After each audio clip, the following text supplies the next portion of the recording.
A proud Texan, forced into a marriage the town believes will ruin him. But she's the only thing standing between him and utter ruin. As drought gnaws at the Texas land, enemies surround them from all sides, and the town awaits their downfall. Clay Mercer and Evelyn Cross must prove that true power never looks what it seems. This is the story of a marriage orchestrated to destroy them, but which instead built an empire. Like and comment the city you're watching to let me know how far this story has come. The offer came on a Tuesday, which Clay Mercer would later think was a strange day for a man's life to fall apart. He was sitting across a polished oak table from Harlan Dodd and Preston Whitmore, two men who dressed like they'd never worked a day in the sun and who smiled the way rattlesnakes coiled before striking. Dodd had silver hair swept back under a good hat. Whitmore had the kind of soft hands that came from spending other people's money. Between them on the table sat a stack of papers, and at the top of that stack was Clay's name, followed by a number that made his stomach clench every time he looked at it. $14,200. That was what the Mercer Ranch owed. Not to a bank. Banks had declined him 8 months ago. The debt was to Dodd and Whitmore, who had bought it from those banks at a discount and now held it like a weapon. "Clay," Dodd said, folding his hands together as though he were about to say grace, "we are reasonable men." "You've said that 3 times in the last 10 minutes, Clay replied. "Reasonable men don't usually need to say it more than once." Whitmore let out a short laugh. He was the younger of the two, maybe 40, with pale blue eyes that never quite settled. "We're offering you a way out, a clean slate, 14,000 wiped from the books, deed to your land returned free and clear, and a 5-year lease on the eastern water rights you've been trying to get since your father died." Clay said nothing. He looked at the papers. Outside the window of Dodd's Clearwater office, the main street sat baking under a July sun that hadn't softened in 6 weeks. The creek beds were cracking. The feedlots on the eastern edge of town had shut down for lack of water. 3 neighboring ranches had already sold off their cattle at panic prices, and 2 more were expected to follow before September. Texas was burning from the inside out, and Clay Mercer was burning with it. "What's the condition?" he said. Not a question. Dodd smiled. "You marry Evelyn Cross." The room held still. Clay heard a wagon pass outside, a dog barking somewhere down the street. He made himself keep his face flat and his hands loose on the table. "Evelyn Cross," he repeated. "Marcus Cross's daughter. His niece, technically. She inherited his estate when he passed last winter, property in Dallas, holdings in Abilene, a house here in Clearwater that sat empty since March." Dodd paused, letting each detail land. "And a great deal of money." "She's also—" Whitmore started. "I know what she is," Clay said. He'd seen Evelyn Cross twice in his life. Once at her uncle's funeral in March, where she'd stood at the graveside in a dark dress, solid and still, while the preacher talked too long and the wind came up from the south. She was a heavy woman, not just broad, but genuinely large. With a round face and dark hair she kept pinned back without fuss. She hadn't cried at the funeral, which some people found cold, and which Clay had privately found to be her own business. The second time was at the general store in April, where he'd held the door for her and she'd thanked him without meeting his eyes and carried her own parcels without asking for help. He had formed no strong opinion of her either way, but he knew what Dodd and Whitmore were doing. Everyone in Clearwater knew what Evelyn Cross looked like. Everyone in Clearwater had opinions about what Evelyn Cross looked like. She had come to town with money and without pretense, and the town had decided immediately that she was to be pitied at best, mocked when convenient. A woman like that, people said. What kind of life could a woman like that really expect? Dodd and Whitmore were betting that a Clay Mercer married to Evelyn Cross would be a Clay Mercer no serious man in Texas would do business with again. "You want to ruin me," Clay said, keeping his voice even. "That's what this is." "We want to see the debt settled," Dodd said, opening his hands wide. "How you interpret our generosity is up to you." "The water rights and the deed," you said. "In writing, signed the morning after the ceremony." Clay looked at the papers for a long time. He thought about his father, who had worked this land for 31 years and died owing less than $1,000. He thought about the 60 acres of winter grass on the south slope that hadn't been grazed yet because he couldn't afford to move cattle that far without water. He thought about the 4 ranch hands who were still showing up every morning, even though he'd paid them late 3 months running. He thought about what it meant to lose the land altogether, the auction, the dispersal. Everything his father built sold off in parcels to men like the 2 sitting across from him right now. "I need to speak with her first," Clay said. Dodd blinked. That wasn't the response he'd expected. "Speak with Evelyn Cross. I'm not agreeing to marry a woman without talking to her first. If she's willing, and if she understands what she's agreeing to, then we can talk terms." He pushed back his chair and stood. "Set up a meeting." The meeting happened 3 days later, at the Cross property on the north edge of town. A square, solid house with a covered porch and a yard that needed work, but showed signs of someone who intended to get to it eventually. There were seedlings on the porch railing in clay pots, a pair of work gloves on the step. Clay knocked. Evelyn Cross opened the door herself. She was wearing a plain gray dress and no jewelry except a thin watch on her left wrist. She looked at him directly, which some women didn't bother to do with men they didn't know, and her expression was neither welcoming nor hostile, simply attentive. "Mr. Mercer," she said. "Miss Cross, thank you for agreeing to see me. Come in." She stepped aside. "I made coffee. I assumed you'd want some." The inside of the house was organized the way a person organized things when they had a specific place in mind for everything. Books on shelves sorted by subject, a desk near the window with papers arranged in flat stacks, a large map of the county pinned to the wall beside the fireplace, with notations in pencil along the margins, elevation marks, water source locations, property lines. Clay noticed the map before he sat down. "You've been studying the county," he said. "I've been here since March," she said, setting 2 cups on the table. She sat across from him with the same economy of movement she'd shown at the door. Nothing wasted. "I try to understand a place before I make decisions about it. Dodd and Whitmore came to you with this arrangement?" "They sent a letter," she said. "Very formal. I'm to understand the offer was framed as a business proposition. I provide the debt relief, you provide the respectability of a husband. We both benefit from the arrangement." She wrapped both hands around her cup. They didn't use the word respectability, but that was what they meant. "Did they tell you what they were expecting to get out of it?" "They didn't need to."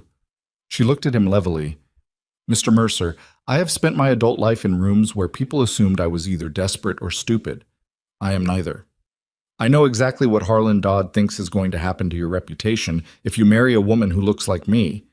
I also know he's wrong." Clay was quiet for a moment. "Why are you considering it then?" She set down her cup.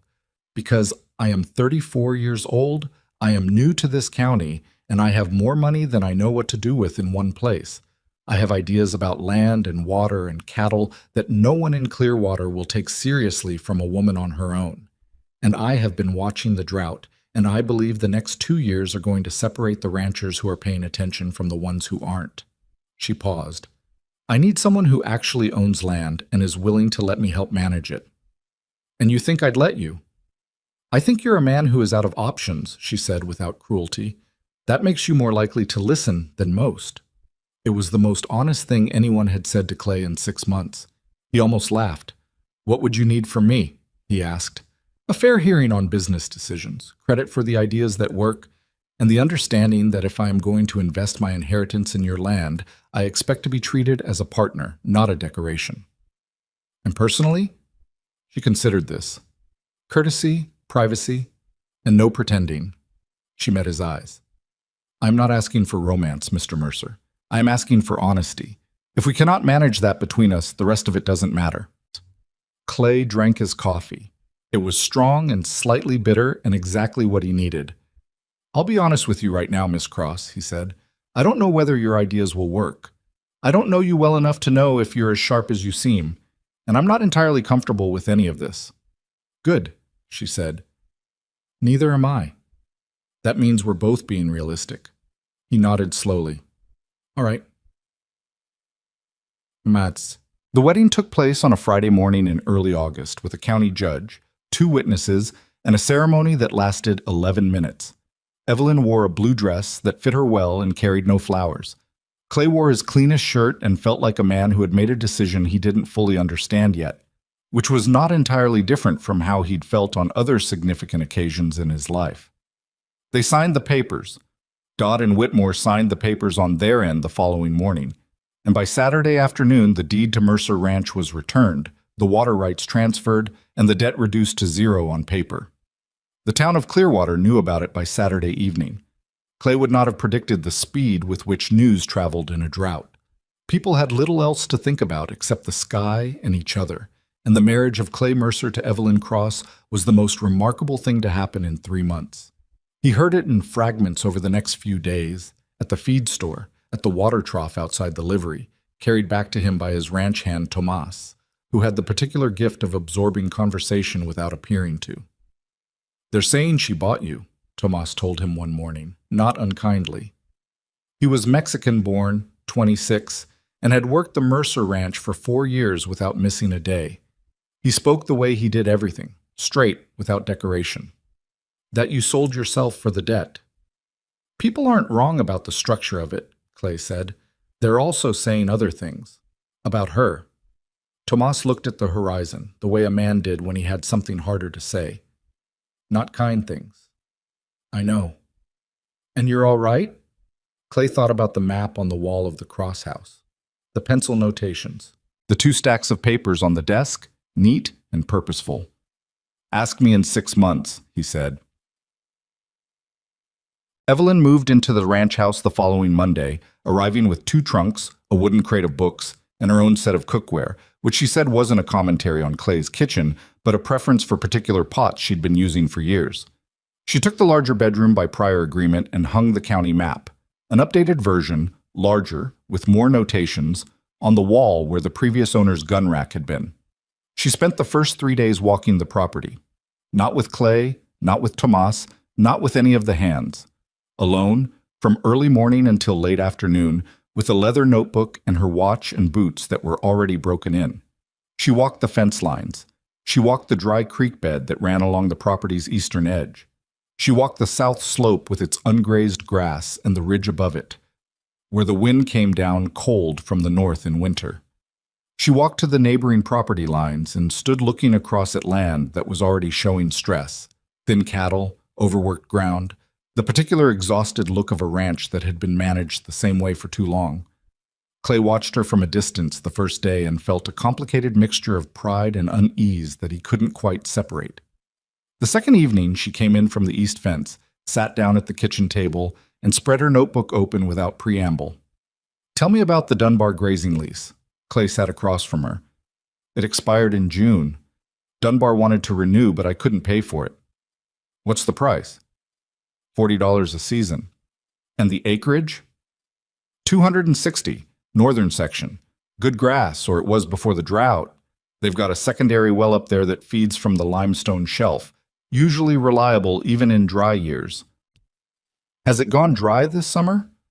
"Not when I checked in May." Evelyn wrote something in the notebook.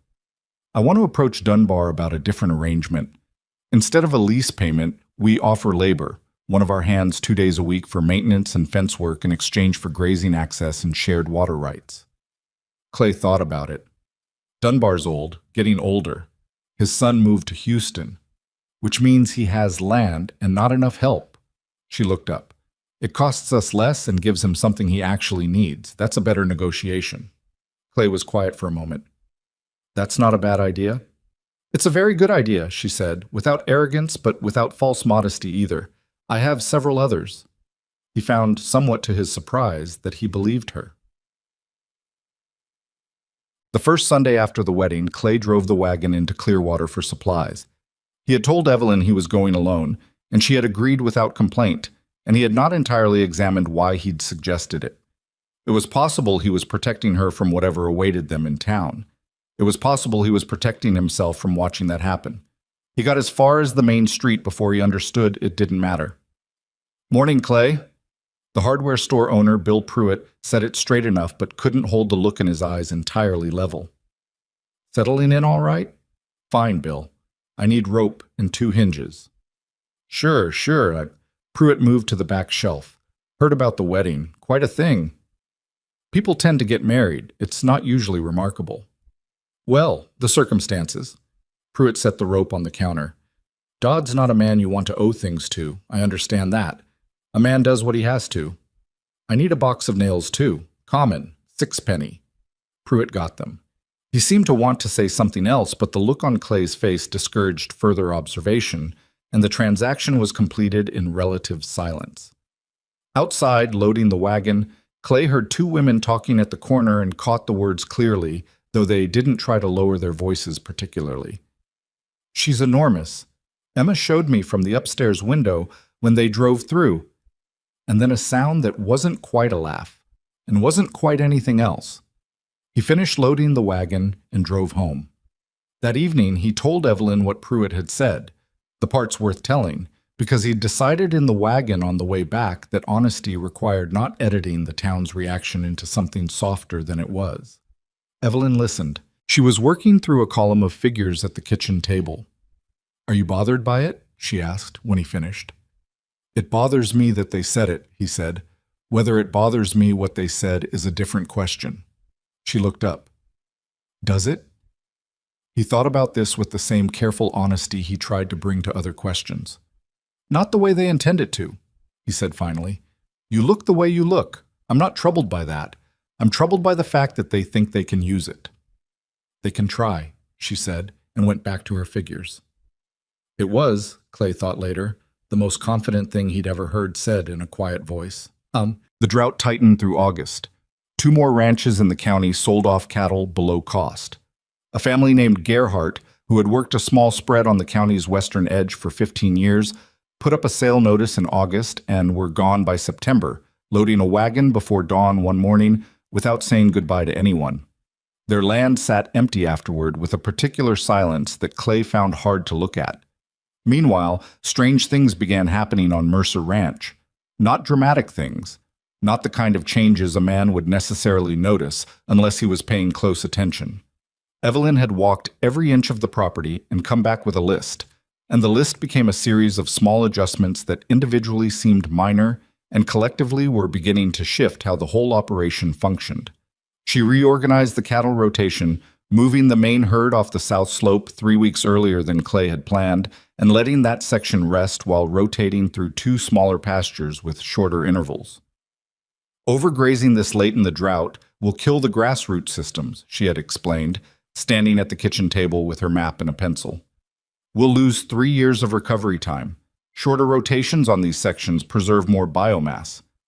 "I've been ranging cattle since I was 12, Clay had said. "I know. But you've been doing it in the same drought for 3 months, and you're doing it the way your father did it, which worked when there was more water. This isn't the same situation."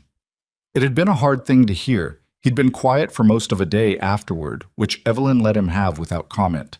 And then he'd looked at the south slope with fresh eyes and realized she was not wrong. She also began conversations with suppliers that Clay had given up on.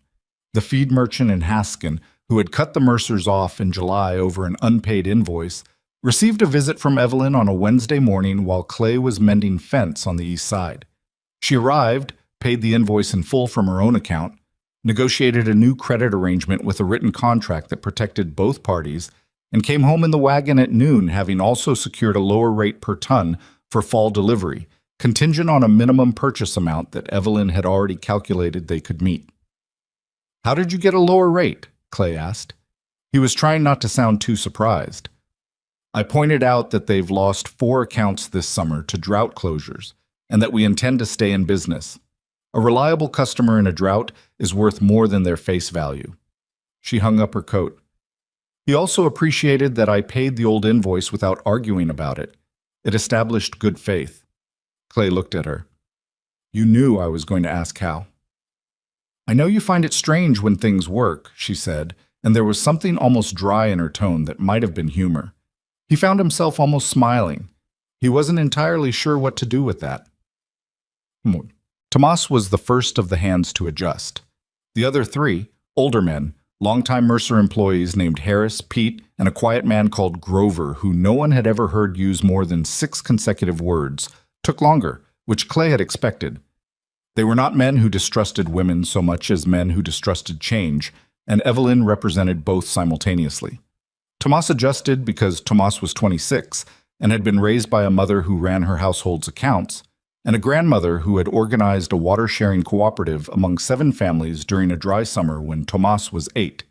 He recognized competence in the way a person recognizes a familiar landscape. "She's figured out the North Water Table," he told Clay one afternoon, tacking up a horse at the barn. "Been asking me about where the ground stays damp longest after a rain. I showed her the low section by the old property corner, you know, the one with the dark soil, and she dug a test hole and measured it. Says there might be enough moisture there to support a secondary dig. A well." "She said not necessarily. She said something about subsurface collection. I didn't follow all of it."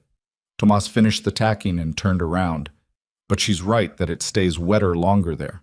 I noticed that years ago." "You never mentioned it to me." Tomas shrugged, not unkindly. "You never asked me where the ground was wet, Mr. Mercer. She did." Clay thought about that for the rest of the afternoon. At the end of August, Dodd and Whitmore appeared in Clearwater with 2 men from a cattle consortium out of Abilene, and the group was spotted having dinner at the hotel restaurant and drinking afterward at the saloon, which people noticed because Dodd and Whitmore didn't usually spend money on hotel dinners when they had office space to meet in. Clay heard about it from Bill Pruitt, who had apparently decided, now that he felt guilty about the rope and nails conversation, to position himself as a source of useful information. "They were talking about the Mercer water rights," Pruitt said, in a low voice that he probably thought was subtle. "Eastern section. Word is Dodd thinks the arrangement he made wasn't, well, that he gave you too much." "He signed the papers," Clay said. "I know he did. I'm just saying what people are saying." Pruitt looked uncomfortable. "Word is also that those men from Abilene have money and they're interested in acquiring land. Consolidating, they call it." "They can be interested in whatever they want," Clay said. "Signed papers are signed papers." But he told Evelyn that evening, sitting at the kitchen table after supper with the lamp turned up and the window dark. Evelyn was quiet for a moment. She was looking at the map on the wall, which now had so many notations that portions of it were more pencil than paper. "Dodd knows he made a mistake," she said. "He expected us to fail fast. We haven't failed fast. We've been married 5 weeks. In a drought," she said. "Most operations are already in decline. We're not." She turned to look at him. "That's the part that's bothering him." "What do you think he'll do?" She considered this the same way she considered most things, without rushing to an answer. "He'll start with pressure," she said finally. "Social, financial. He'll try to squeeze us from the supply side and the reputation side simultaneously, because separately, neither works fast enough.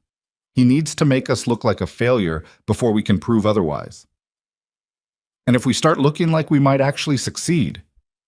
Her expression didn't change, but something in her eyes did. "Then he'll stop playing carefully," she said. "And that's when it gets harder." Clay looked at the map, at the county spread out on the wall in pencil and paper, with Evelyn's neat handwriting marking water sources and elevation shifts and the property lines of their neighbors, including the Dunbar land to the north, where they had now negotiated grazing access, and the empty Gerhardt spread to the west, which had gone quiet since the family left. He thought about his father, who had managed this land for 31 years without once asking for help, and without once fully asking for help, and without once thinking to look at the ground to see where it stayed wet the longest. He thought about what it cost a man to be wrong, and what it cost a man to keep being wrong because he couldn't stand to admit it. "What's the next move, Jules?" he asked. Evelyn looked at the map for another moment and then back at him. "We move faster," she said, "before he does." They were not a romantic couple. They had not pretended otherwise. Clay slept in his room, Evelyn in hers, and the household ran with a business-like efficiency that would have seemed cold to someone looking at it from outside, but didn't feel cold from inside. It felt, in its particular way, like a kind of respect. They ate meals together and talked about the ranch and about the county and occasionally about other things. Evelyn had grown up partly in Dallas and partly in East Texas and had opinions about both. Clay had lived in Clearwater his entire life except for 2 years in his 20s that he didn't volunteer information about, and Evelyn didn't ask. What they had, increasingly, was a working partnership that neither had fully expected to function. One evening at the end of August, Evelyn came in from the barn. She had started helping with evening feeding, which had surprised Harris so thoroughly that he'd dropped a bucket, with a thin scratch on her forearm from a fence wire. Clay was at the table. He saw the scratch, got up, found the tin of salve his mother had kept, and which he'd kept after her, and handed it to her without a word. She looked at it for a moment, then she looked at him. "Thank you," she said. "It'll scar if you don't keep it clean," he said. "Wire scratches always do." She opened the tin and applied it herself methodically, and set it on the table between them when she finished.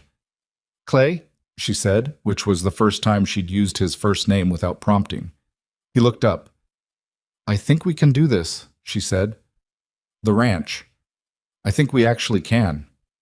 He looked at her for a moment, at the round face, the dark hair coming loose from its pins after a long day, the scratch on her forearm, the steady way she held his gaze. "I'm starting to think so too," he said.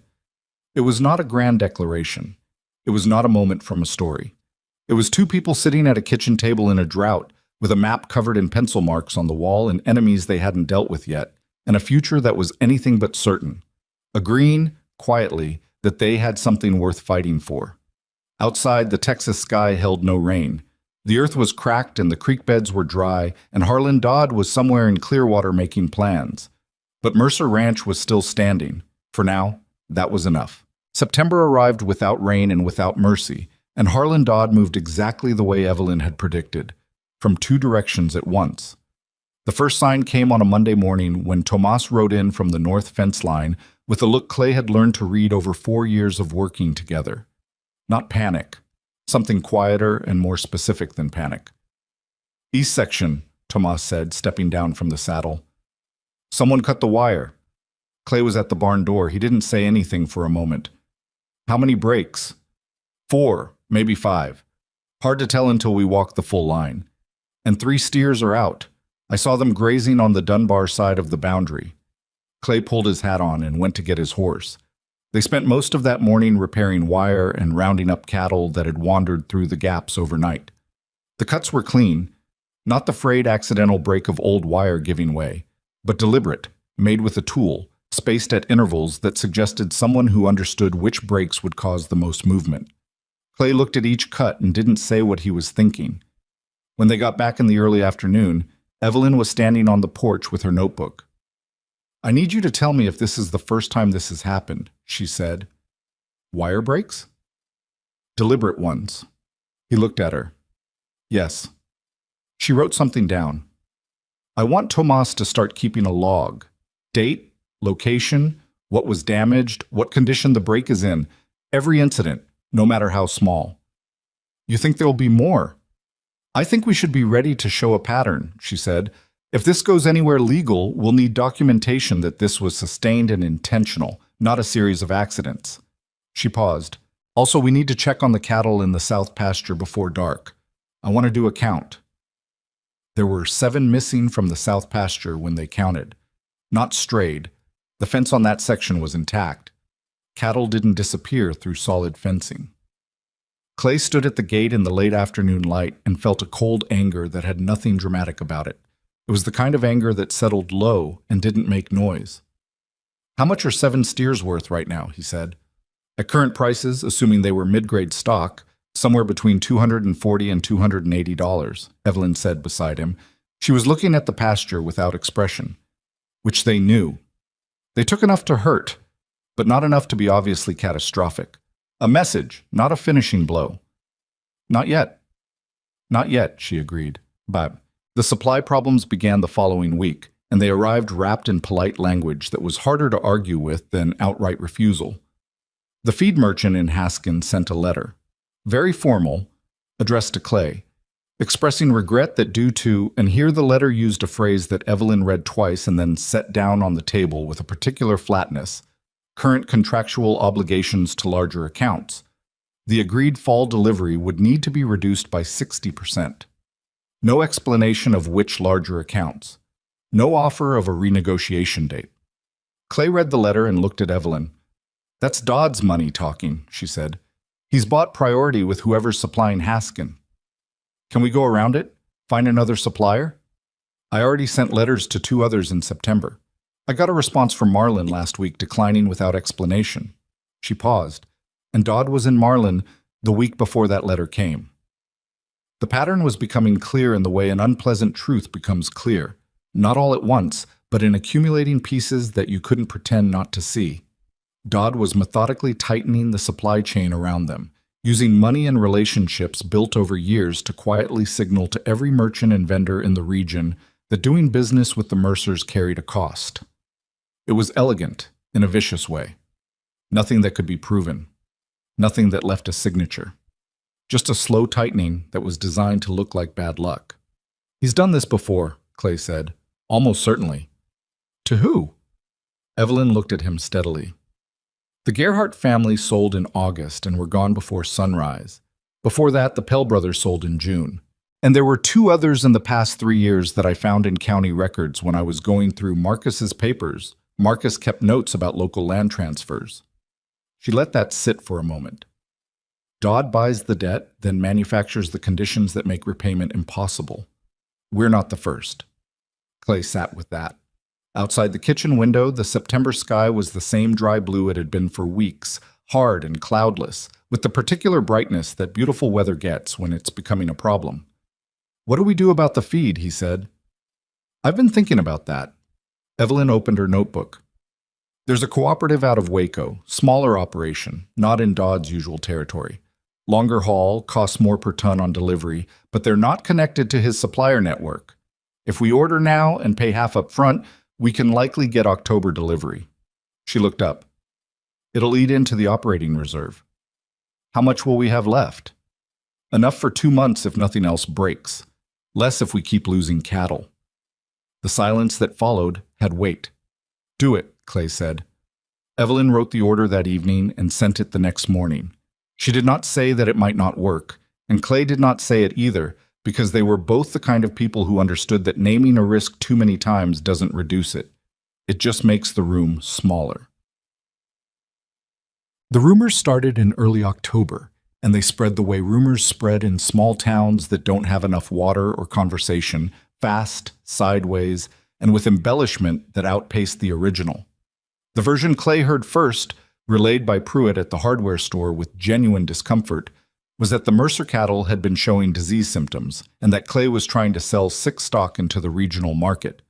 The version he heard second, from the liveryman's wife who told him directly and seemed to think she was doing him a favor, was that Evelyn had brought debts from Dallas that weren't disclosed before the marriage, and that Mercer Ranch was about to be foreclosed on from a second direction. Neither was true. Both were specific enough to sound credible. The third rumor was the one that actually mattered, because it was targeted at the people Clay needed. The smaller ranchers in the county who had been quietly watching the Mercers and forming opinions. The rumor, which seemed to originate from Dodd's circle and reach Clay through Tomas, who had heard it from a hand at the Willard Ranch, was that Clay Mercer had been seen in Abilene meeting with the same land consortium that Dodd represented, and that the marriage to Evelyn Cross was a setup to acquire her inheritance before selling off the combined property to outside buyers. That one had teeth, because it was the kind of betrayal that a small community could not forgive, and it was designed to cut off exactly the relationships Evelyn had been quietly building with neighboring operations. We need to move on the Dunbar arrangement, Evelyn said the evening Clay told her about the third rumor. Make it public and formal. If people see a signed cooperation agreement between us and Dunbar, it's harder to believe we're planning to sell. Dunbar's agreeable to making it formal? I think so. I've been over there 3 times in the last month. His fence on the northwest section is in poor condition, and Tomas has been helping him repair it. Dunbar's not a man who forgets when someone helps him. She was quiet for a moment. He's also not a man who likes Harlan Dodd. His daughter sold him a parcel 3 years ago under circumstances that weren't entirely fair. Clay looked at her. You knew that before you suggested the labor arrangement with him. She met his eyes without apology. I knew it was useful to have a neighbor who had reason to trust us more than he trusted the alternative. He was quiet for a moment. Not upset exactly, more recalibrating something in his understanding of her. She wasn't naive. He'd known that. But the layering of it, the way she saw not just 1 step forward, but 3. That was something he was still measuring. All right, he said. We talked to Dunbar. But Harris quit on a Thursday. He came to Clay in the morning, hat in hand, and said he was sorry, but that he had an offer from the Willard Ranch for more pay and steadier situation, and he couldn't turn it down with a family to think about. He was a man in his late 40s who had worked for Clay's father before he'd worked for Clay, and he had the particular discomfort of a person who is doing something that they know is partly wrong and are choosing anyway. Clay shook his hand. He said he understood. He meant it, mostly. After Harris left, Clay stood in the barn for a while. 3 hands now. Tomas, Pete, who was 53 and reliable but slowing down, and Grover, who was quiet and efficient and hadn't said anything about leaving. Clay ran the numbers in his head, the same numbers Evelyn would probably run better on paper, and they did not add up comfortably. He found Evelyn at the north fence, walking it on her own, which she'd been doing more often. She had taken to wearing trousers for field work, which Clearwater had opinions about, and which Evelyn demonstrated she had no interest in those opinions by continuing to wear them. "Harris is gone," Clay said. "I heard his wagon." She kept walking. "Pete and Grover? Still here?" "Good." She stopped at a section of fencing that had been repaired twice. "I want to add wire here. They've been targeting this section specifically. The repair pattern is too regular. Someone's testing whether we check this side consistently." Clay looked at the fence. She was right.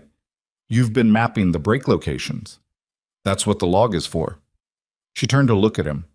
The September wind came across the flat land and moved a strand of hair across her face, and she pushed it back without fuss.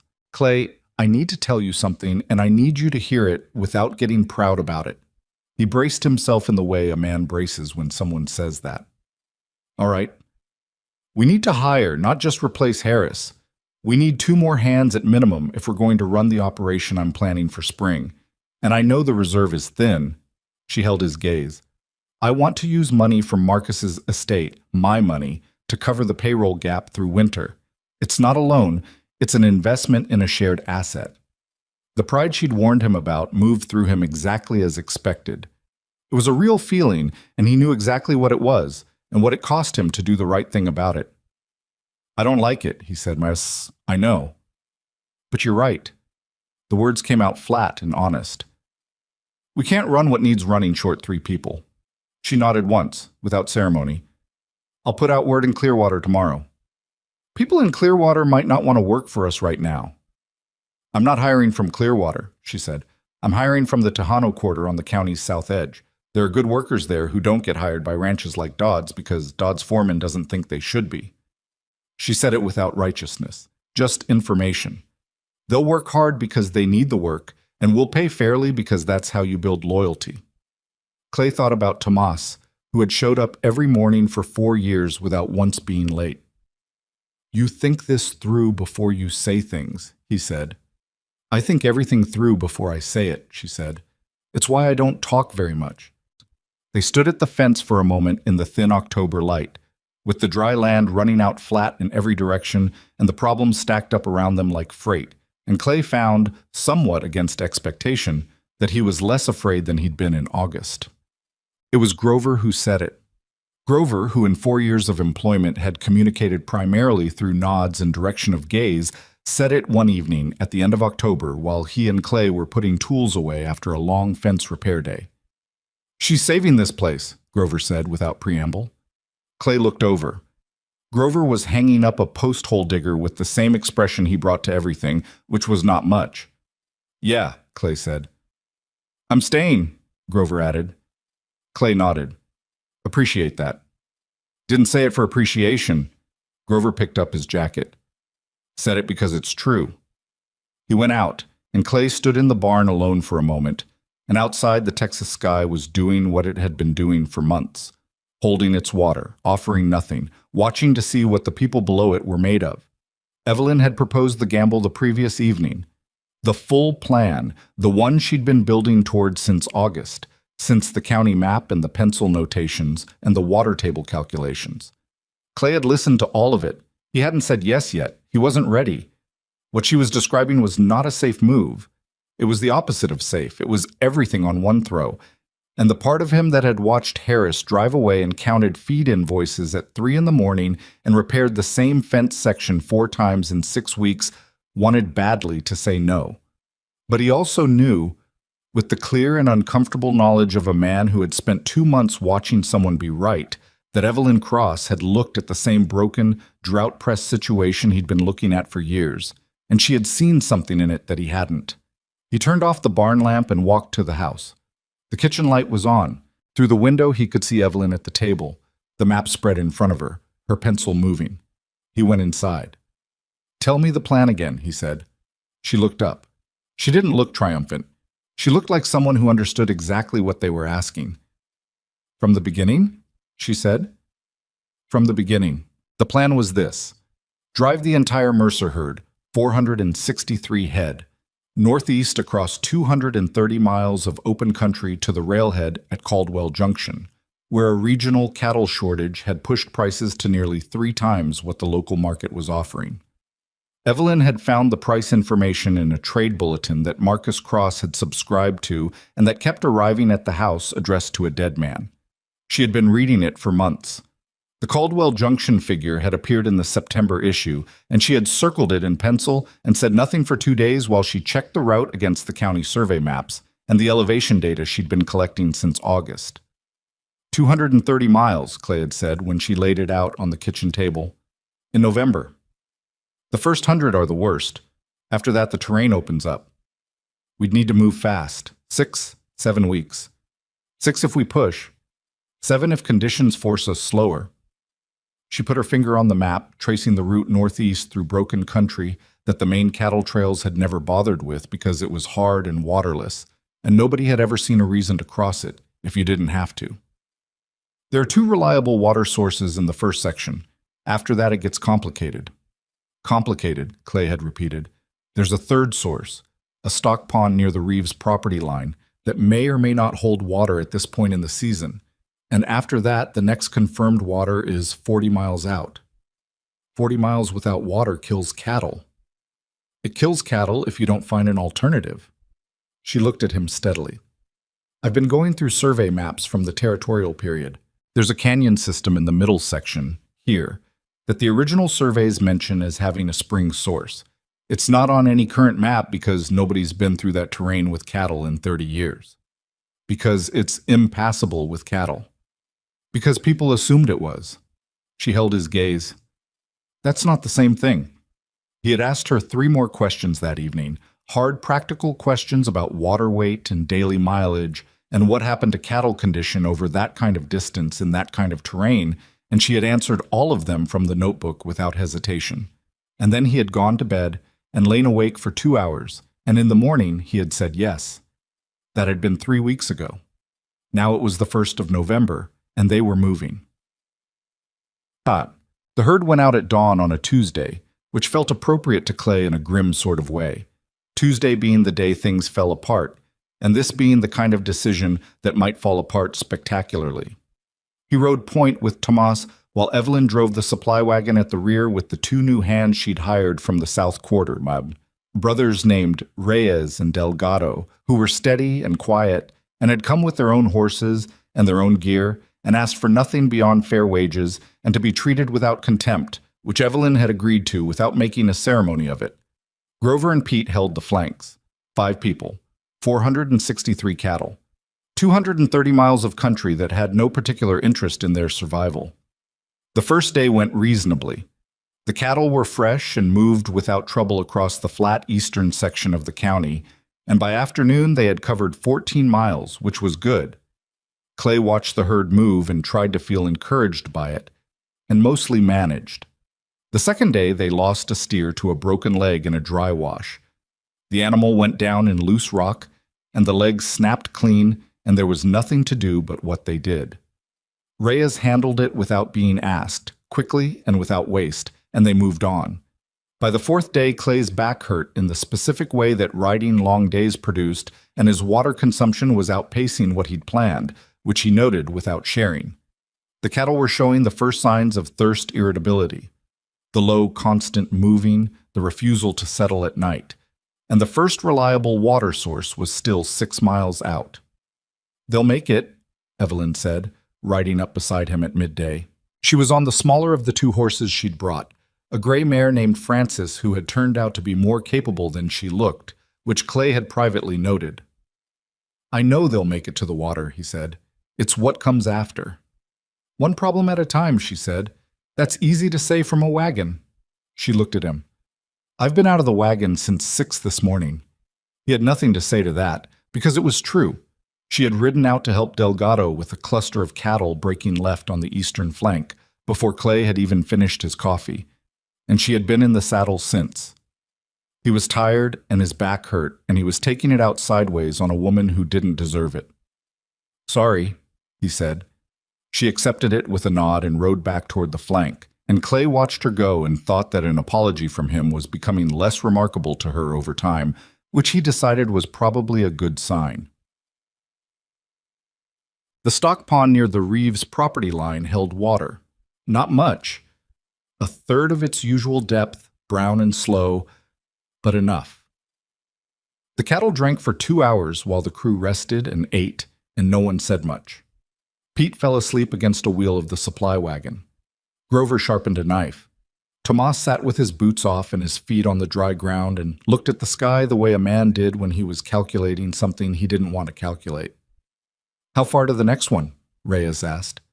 He was the older of the two brothers, maybe 30, with a methodical quality that Clay had come to appreciate. He always asked the right practical question. 40 miles, Evelyn said, which is why we're pushing for 20 tonight and 20 tomorrow before the sun peaks. Night driving, Reyes said. Not a complaint, just accounting for it. Moonrise is at 9. It'll be enough to move by. She was looking at the map, the territorial one she'd had copied and enlarged before they left. If we're on schedule, we hit the canyon system by late afternoon on day 8. That's where the spring should be. Should be, Tomas said. Should be, Evelyn repeated without flinching from it. I'm not going to pretend it's certain, but the geological indicators on the survey were consistent with a reliable source.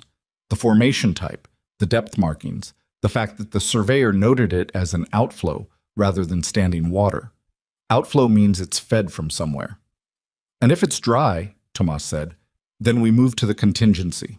She looked up from the map. There's a secondary route that adds 2 days but loops around to a confirmed tank on the Hargrove Holdings. It'll cost us time and cattle condition, but it's survivable. Nobody said the obvious thing, which was that 2 days of extra driving with dehydrated cattle in November was not survivable in any comfortable sense of the word. They all knew it. Evelyn knew it better than any of them, and had said it anyway, because that was the kind of honesty she operated with. Pete woke up, looked around, and put his boots back on.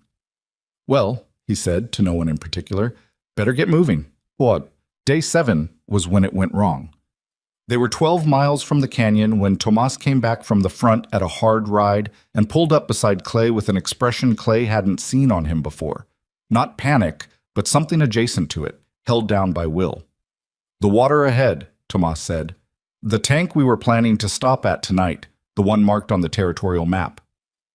What about it? Dead cattle around it. 3, 4 of them. Not ours. Different brand. Older.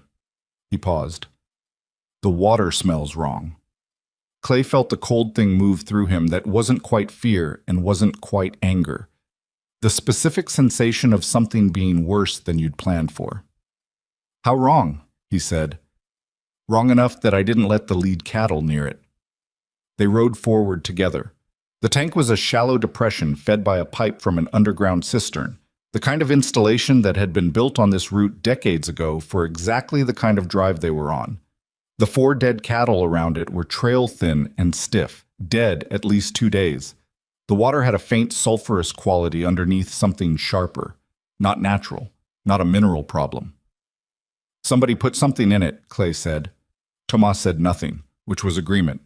Clay stood there for a moment looking at the dead cattle and the poisoned water and the 40 miles of dry country behind them and the canyon system ahead, and he felt the full weight of the situation settle on him the way heavy things settle, some, not all at once, but completely.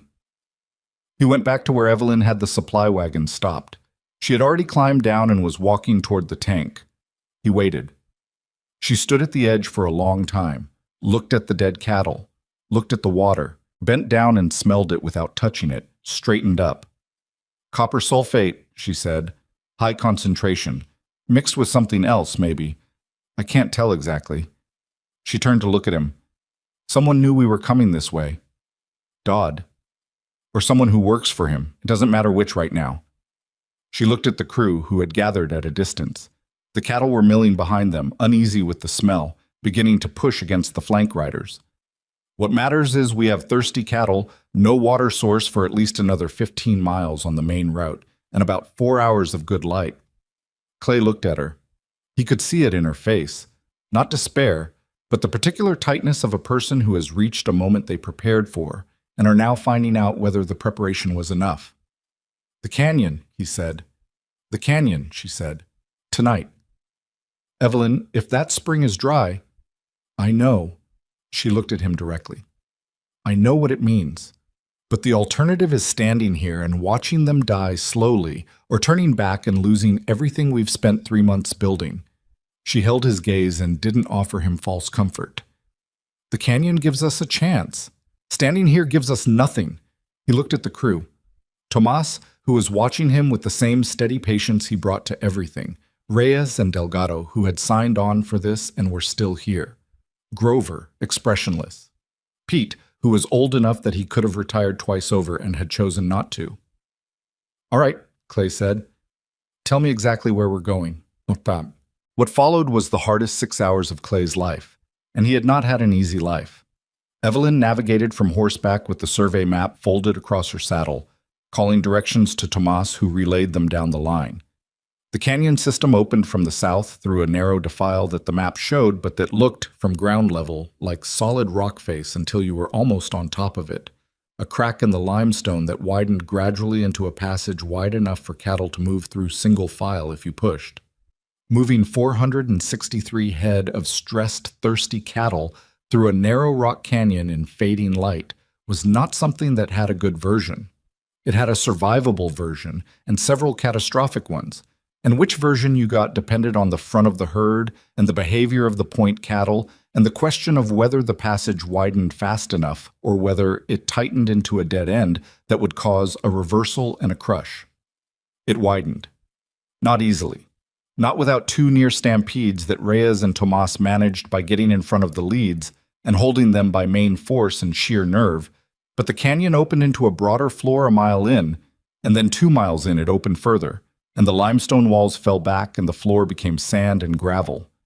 And then, around a bend that Evelyn had found on the territorial survey by the notation outflow, reliable, seasonal, the ground went dark and wet, and the smell of water came up through the dry air like something that had been promised a long time ago. The spring was there, not abundant, not a rushing source, but real, coming up through a crack in the canyon floor and running a slow trickle along a channel that had worn itself into the rock over more years than anyone present could count. Enough. If they let the cattle in groups and managed the access and gave the springtime between groups to recover, there was enough. Nobody spoke for a moment. Then Pete said, quietly, "I'll be damned." And Evelyn, who had been holding the map so tightly the paper was damp at the edges, let out a breath that she'd been holding, Clay thought, for about 3 days. "Groups of 40, she said. "Rotate every 20 minutes. Tomas, can you manage the order?" "Yes," Tomas said. He looked at her with something that wasn't quite new. He had been looking at her differently for weeks, but was more visible now, in the canyon, in the thin light. Respect, without qualification. They worked through the night in shifts, managing the water access by lamplight, keeping the cattle moving enough to prevent crowding and still enough to prevent panic. Clay took the first watch, and Evelyn took the second. And when Clay came back from 2 hours of sleep, he found her standing at the spring's edge, counting cattle through with the same methodical attention she brought to her ledger columns. "You should sleep," he said. "I will," she said without moving. He stood beside her for a while. The canyon walls rose on both sides in the dark, blocking the sky except for a strip of stars directly overhead. The cattle sounds echoed differently in the enclosed space. Softer somehow, less distressed. "You were right," he said. She looked at him. "About the spring? About the route? About all of it." He said it straight, without decoration, because she deserved the straight version.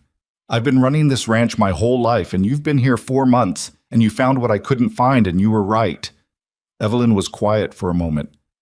"I had better maps," she said finally. "Evelyn, I know what you're saying, Clay." She looked back at the cattle. "Thank you." They stood there in the canyon together with the water running slow over the rock and the stars overhead, and the cattle finally quiet, and neither of them said anything else for a while, and that was all right. Botam. They came out of the canyon system on the morning of day 9 with the herd intact. All 463 head, not one lost in the crossing. Moving northeast again on ground that flattened and firmed as the terrain opened up toward the long approach to Caldwell Junction. The cattle were thin and they were tired, and so was every person moving them, but they were walking in the right direction and they were alive, which was more than Dodd had planned for. Clay rode point with the sun on his left shoulder and the wind at his back and thought about the map on the kitchen wall at Mercer Ranch, covered in pencil notations, and about the woman who had made those notations one careful mark at a time over 4 months of looking at what was there rather than what everyone else had decided to see. 40 miles ahead was Caldwell Junction. 40 miles behind was the poisoned water and the narrow canyon and every doubt he'd carried since August. He rode. Caldwell Junction was not a beautiful town. It was a functional one, built around the railhead the way all railhead towns were built, with the stockyards at the center and everything else arranged around them like an afterthought. The smell hit them 2 miles out, which meant the yards were active, which meant the buyers were there, which was the only thing that mattered. They came in on a Wednesday morning, 11 days after leaving Mercer Ranch, with the herd strung out along the approach road in a line that drew attention from the yard workers before they even reached the gate. 463 head, trail thin but walking straight, led by a crew of 5 people who looked like they had slept in their clothes for a week and a half because they had. The yard manager, a heavy-set man named Colbert, who wore his authority in the set of his jaw, came out to meet them at the gate. He looked at the herd for a long moment. Then he looked at Clay, then at Evelyn, then back at the herd. "Where'd you come from?" he said. "Clearwater County," Clay said. "Southwest." "There's no direct route from Clearwater County." "There is now," Evelyn said from beside him. Colbert looked at her. His expression went through several things quickly. Surprise, reassessment, something that was almost respect, and then settled back into professional neutrality. "You go through the canyon breaks?" "We did." "With 400 head?" 463, she said. "All of them present." Colbert looked at the herd again. He pulled a folded paper from his coat, the market sheet. Clay could see the column format from where he sat, and ran his thumb down a column without looking away from the cattle. "Current buyer price is $11.40 per hundredweight on grade beef," he said. "Your animals are trail conditioned. I can offer $10.80. $11.20, Evelyn said immediately. "They're light from the drive, but structurally sound. Grade quality holds. Your buyers aren't going to find 400 head anywhere else this week. The drought has killed most of the other drives before they reached you." Colbert's mouth moved slightly. 11 flat. 11.15, Evelyn said. "And you processed them today before the afternoon heat." A pause. Colbert looked at Clay, which was the kind of thing men did in negotiations when there was a woman across from them. Looked for the real authority, the one they were supposed to be talking to. Clay looked back at him without expression and said nothing. Colbert looked back at Evelyn. 11:10, he said, "and I'll get them to the scales by noon." Evelyn looked at Clay once, not for permission, just the shared acknowledgement between two people who have survived 11 days of hard country together. He nodded. 11:10, she said. "We'll need the paperwork by end of day." The final number, calculated against the weight sheets that Colbert's men ran through the scale house over the course of that afternoon, was $9,412. Clay sat with that number at a table in the railhead office while Colbert's clerk prepared the payment documents, and he could not quite make it feel real. $9,000. More than half again what the original debt to Dodd had been, enough to cover everything, the operating deficit, the payroll gap, the feed costs, the 2 months of reserve they'd burned through, and have a significant remainder. Evelyn sat across from him with her notebook open, working through figures he couldn't quite follow, her pencil moving fast. She had washed her face and brushed the trail dust from her jacket and looked, in the flat light of the office, like a woman who had done what she came to do and was already thinking about what came next. After operating costs and payroll through December, she said, without looking up, we net approximately $6,200, give or take. $6,000. Clear. That's enough to... Clay started. Buy the Gerhardt property, she said. Yes? She looked up. The sale listing is still active. They're asking $1,200 for the parcel, which is low because they needed to sell fast and still haven't found a buyer. With our documentation from this sale as backing, we can secure a note from the Caldwell Bank for the difference and pay it off inside 18 months. Clay stared at her. You've already looked at the listing. I looked at it in September, she said. I was waiting to see if we'd have the capital. He laughed, a short, genuine laugh that surprised him, and apparently surprised her, because she looked up again with an expression that was almost uncertain, as though she wasn't sure if she'd said something wrong. Evelyn, he said, when exactly did you decide we were going to be all right? She considered this with the same seriousness she brought to questions about water tables. October, she said finally, when Grover said he was staying. That's what did it. Grover? Grover doesn't stay anywhere without a reason, she said. He's been doing this longer than either of us.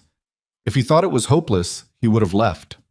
Clay thought about Grover sharpening his knife at the stock pond, the economy of it, the certainty. Fair point, he said. They arrived back in Clearwater on a Friday evening, which gave the town the weekend to process what had happened. The story moved fast, faster than the Clearwater Creek had moved in 8 months, which was not saying much, but felt appropriate.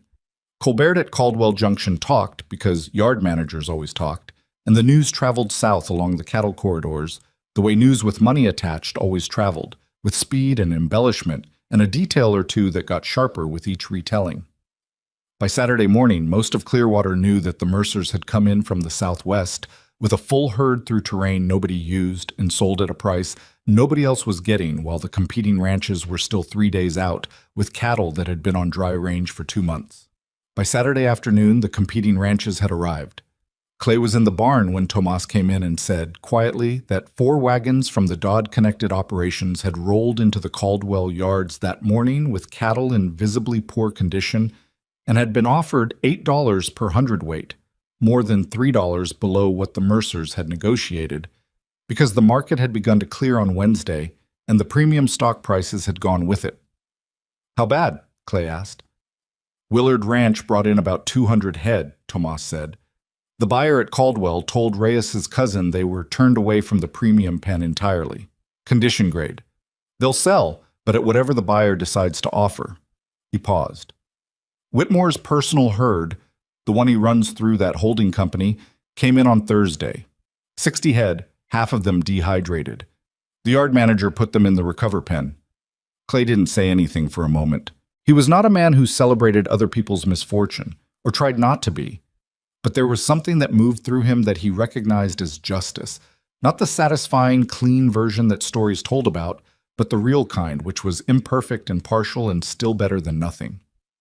What about Dodd? He said. Dodd didn't send cattle, Tomas said. He deals in land and debt, not livestock. But his people... He stopped. What? Pruitt told me this morning that Dodd was in the bank on Thursday. Long meeting. Closed door. Tomas looked at his boots, then back up. Word is the Abilene consortium he's been working with, the land buyers, has pulled back from the arrangement. They don't invest in operations where the opposition is outperforming the principal. Clay absorbed this. The consortium was backing Dodd's consolidation play. Was, Tomas said. Apparently seeing us come out of that canyon with a full herd changed someone's calculation. Evelyn was at the kitchen table when Clay came in, which was where she usually was at this hour. But the papers in front of her were different. Not the ranch ledgers, but legal documents. The kind with narrow print and formal headings that she read the way most people read letters, with complete attention and no visible emotion. The Gerhardt sale went through, she said without looking up. I sent the paperwork from Caldwell. The bank confirmed this morning. She turned a page. We close in 3 weeks. Clay sat down. 260 acres. 268, actually. There's a small parcel on the north edge that wasn't in the original listing. The Gerhardts included it at no additional cost because nobody else wanted it. She finally looked up. It has the best soil moisture reading of anything in the county. I tested it in August. You tested it in August? I was walking fence lines, she said mildly.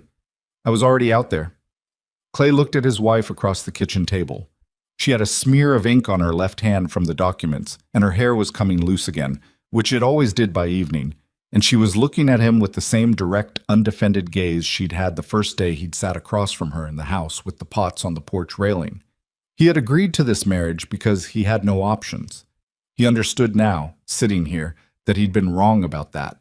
Not about having no options, but about what this marriage was. It was not the last resort of a man with nowhere to go. It was the best decision he'd made in his adult life, arrived at by the worst possible route, which seemed about right for how the significant things happened. Evelyn, he said. She waited. I want to say something, and I'm not going to say it well, so I'm asking you to listen past the way I say it to what I mean. She set down her pen. All right. When Dodd offered me that arrangement, I thought he was destroying me. I thought marrying you was the price of losing, the thing you accept when you've lost badly enough that you don't have the right to refuse anymore. He paused. He was not a man who talked about his interior much, and the unfamiliarity showed. I was wrong about that. Not just wrong about you specifically, though I was wrong about that too. I was wrong about what I was measuring. I was measuring reputation and what men would think and whether I could hold my head up at the feed store. I wasn't measuring what actually builds something. Evelyn was quiet. She was looking at him with an expression he couldn't fully read, which was uncommon. He'd gotten better at reading her over 4 months. What does actually build something? She said. Paying attention, he said. Being right more than you're wrong. Staying when it's easier to go. He met her eyes.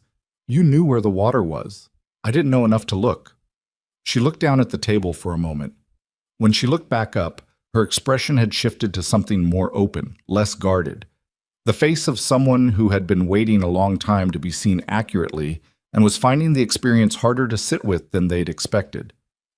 I'm not easy to be married to, she said. I know that. I make decisions before I tell people about them. I work when I should sleep. I don't... She stopped. The things most people expect from a wife, I'm not... I know what you are, Clay said, deliberately echoing the words he'd used in Dodd's office 4 months ago. But he meant something different by them now, and she heard the difference. She let out a breath. Okay, she said simply. Okay, he said. It was not a romantic scene. They were sitting at a kitchen table covered in legal documents, both tired, with ink on her hand and dust still on his boots, and what passed between them was not the kind of thing that announced itself, but it was real in the way that real things were, not smooth, not perfect, but durable. The town came around the way towns always did, not all at once and not gracefully.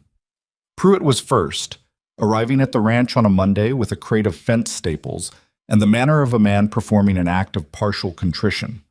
He didn't apologize exactly. He said the fence staples were for the East Line and that he'd heard they'd had some trouble out there, which was as close as Pruitt could get to acknowledging what he'd watched happen without intervening. Clay took the staples and said thank you and didn't make Pruitt say more than he was able to. Others followed in their own ways. The liveryman's wife, who had told Evelyn about the gossip with the air of doing her a favor, came by in December with a jar of preserves, and the information that she had told several people in town that the rumors about the Dallas debts were entirely fabricated, which she presented as a gift. Evelyn thanked her for it. 2 smaller ranchers, men named Falk and Corrette, who had been watching all summer from a careful distance, came out in December to ask about the grazing cooperative arrangement Evelyn had set up with Dunbar, which had by then expanded to include shared fence maintenance and a water cost sharing agreement for the Dunbar well.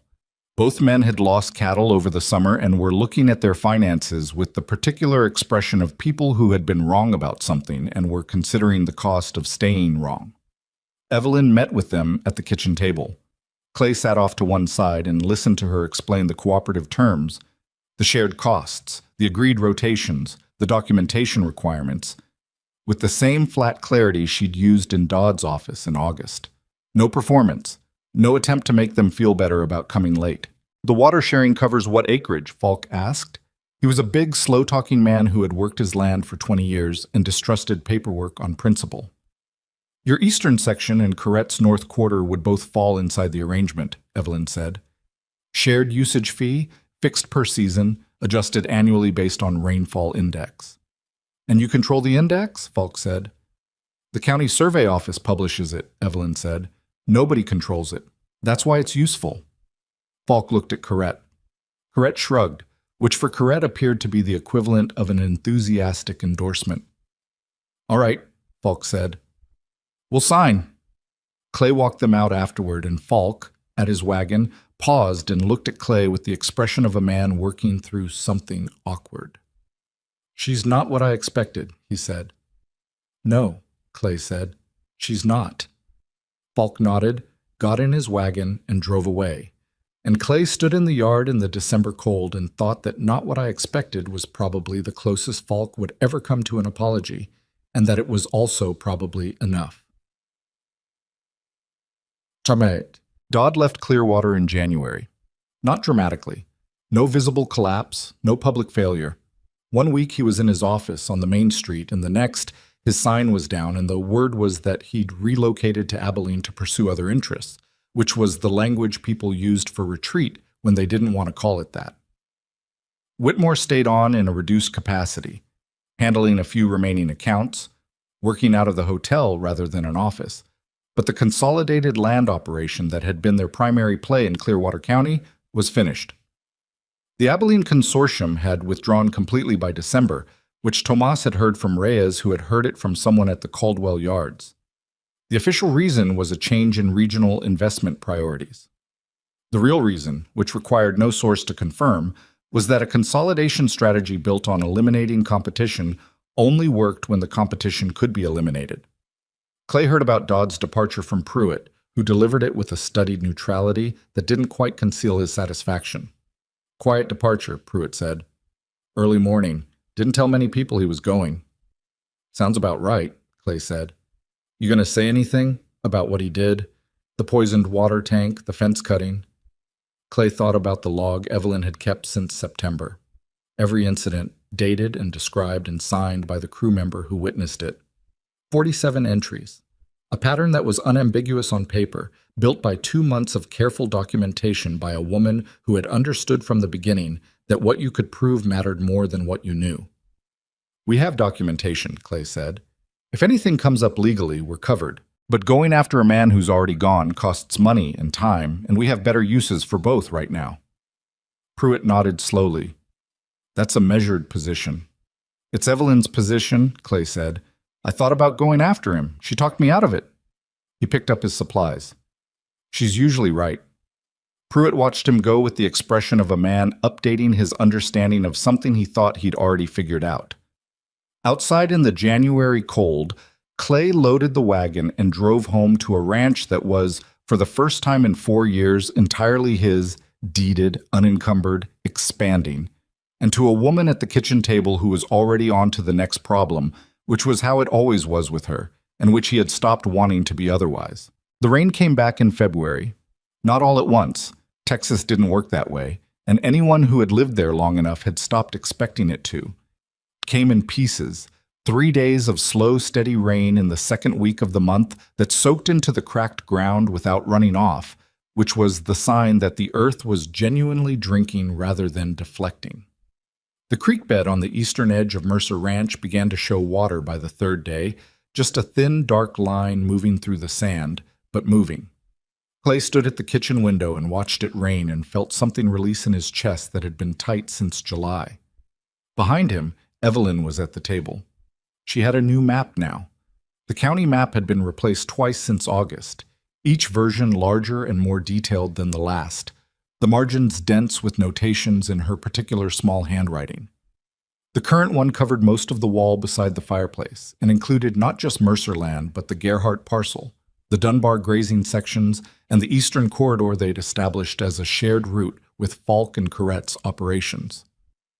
The South Creek will reach the lower pasture by tomorrow if this keeps up, she said, without looking up from what she was writing. I know, Clay said. The new grass seed on the Gerhardt section needs another week of moisture to set properly. I know that too. She looked up. There was something almost amused in her expression, which was a thing he'd learned to recognize over the past 6 months. It didn't show the way amusement showed on most people, but it was there if you knew where to look. You're watching the rain like it owes you something. 8 months of dry, he said. It does. She made a sound that wasn't quite a laugh. It was the closest she usually got, and he had stopped wishing it were more. It was hers. That was enough. Spring came in hard and green, the way it did after a drought broke properly. Almost aggressive, like the land was making a point. The Gerhardt pasture, which had sat overgrazed and exhausted when the family abandoned it, responded to Evelyn's reseeding program faster than Clay had expected. By April, it was showing growth that the old Gerhardt operation hadn't seen in years, which Evelyn attributed to the soil moisture she'd measured in August, and which Clay attributed to whatever combination of science and stubbornness she applied to every problem she touched. They hired 2 more hands in March, a man named Vasquez who came from the same South County community as Reyes and Delgado, and a younger man, barely 20, named Samuel, who had showed up at the gate one morning asking for work with the specific, careful dignity of someone who had been turned away from other places and was not going to let that show. Evelyn had talked to him for 20 minutes in the yard and then come in and told Clay they were hiring him. He's young, Clay said. Tomas was 22 when your father hired him, she said. How did that work out? Clay couldn't argue with that and didn't try. Samuel turned out to be the best natural horseman on the property, which nobody had predicted, and by summer he was running the remuda with a quiet authority that the older hands respected without comment. That was the thing about the ranch that had changed most in a year. It was a place now where competence was the measure, and competence had a way of being recognized regardless of where it came from or what it looked like. It had taken time. It hadn't been smooth. Vasquez and Grover had a collision in June over a fence repair method that resulted in 2 days of cold silence and one very direct conversation that Tomas mediated and that Clay stayed out of entirely on Evelyn's advice. Let them work it out, she'd said. If you step in, you make it about you. If they work it out, it becomes theirs. They worked it out. By August, Grover was teaching Vasquez the particular way he set corner posts, which was Grover's version of full acceptance. These were not heroic moments. They were the ordinary friction of people learning to work together, and the ordinary friction was where most of the actual work happened. In May, a letter arrived from a man named Alderton, who represented a regional cattlemen's association headquartered in Fort Worth. The letter was addressed to both Clay and Evelyn Mercer, which was still unusual enough that Clay noticed it specifically. The association was holding a summer gathering to discuss drought response and regional water management, and they were requesting that the Mercers present their approach: the grazing rotation system, the water cooperative, the Canyon Route documentation. Clay read the letter twice and handed it to Evelyn. She read it once. Do you want to go? She said. Do you? I'm asking you, she said. This is your name on the letter, too. He thought about it. A room full of established cattlemen, Fort Worth, a formal presentation. A year ago, he would have gone out of obligation and spent the entire time managing other people's perceptions of him. Yeah, he said. I think I do. Then we go, she said, and went back to her ledgers. They drove to Fort Worth in June in the good wagon, which Tomas had repaired over the winter until it was more new than original. Evelyn brought the documentation files, the grazing records, the water cooperative agreements, the route maps with the canyon survey overlaid, the financial records from the Caldwell Junction sale. She had organized them into a leather case that she'd bought in Clearwater, and she carried it with the matter-of-fact confidence of someone who knew exactly what was in it. The gathering was held in a hotel meeting room with 40-odd men in good hats and the particular atmosphere of people who were used to being the most important person in most rooms. Clay watched the room shift slightly when they walked in, the small recalibration that happened when Evelyn appeared, the quick assessment that men made and that she had long since stopped tracking with any visible response. What happened over the next 2 hours was not a triumph. It was more complicated than that, and more interesting.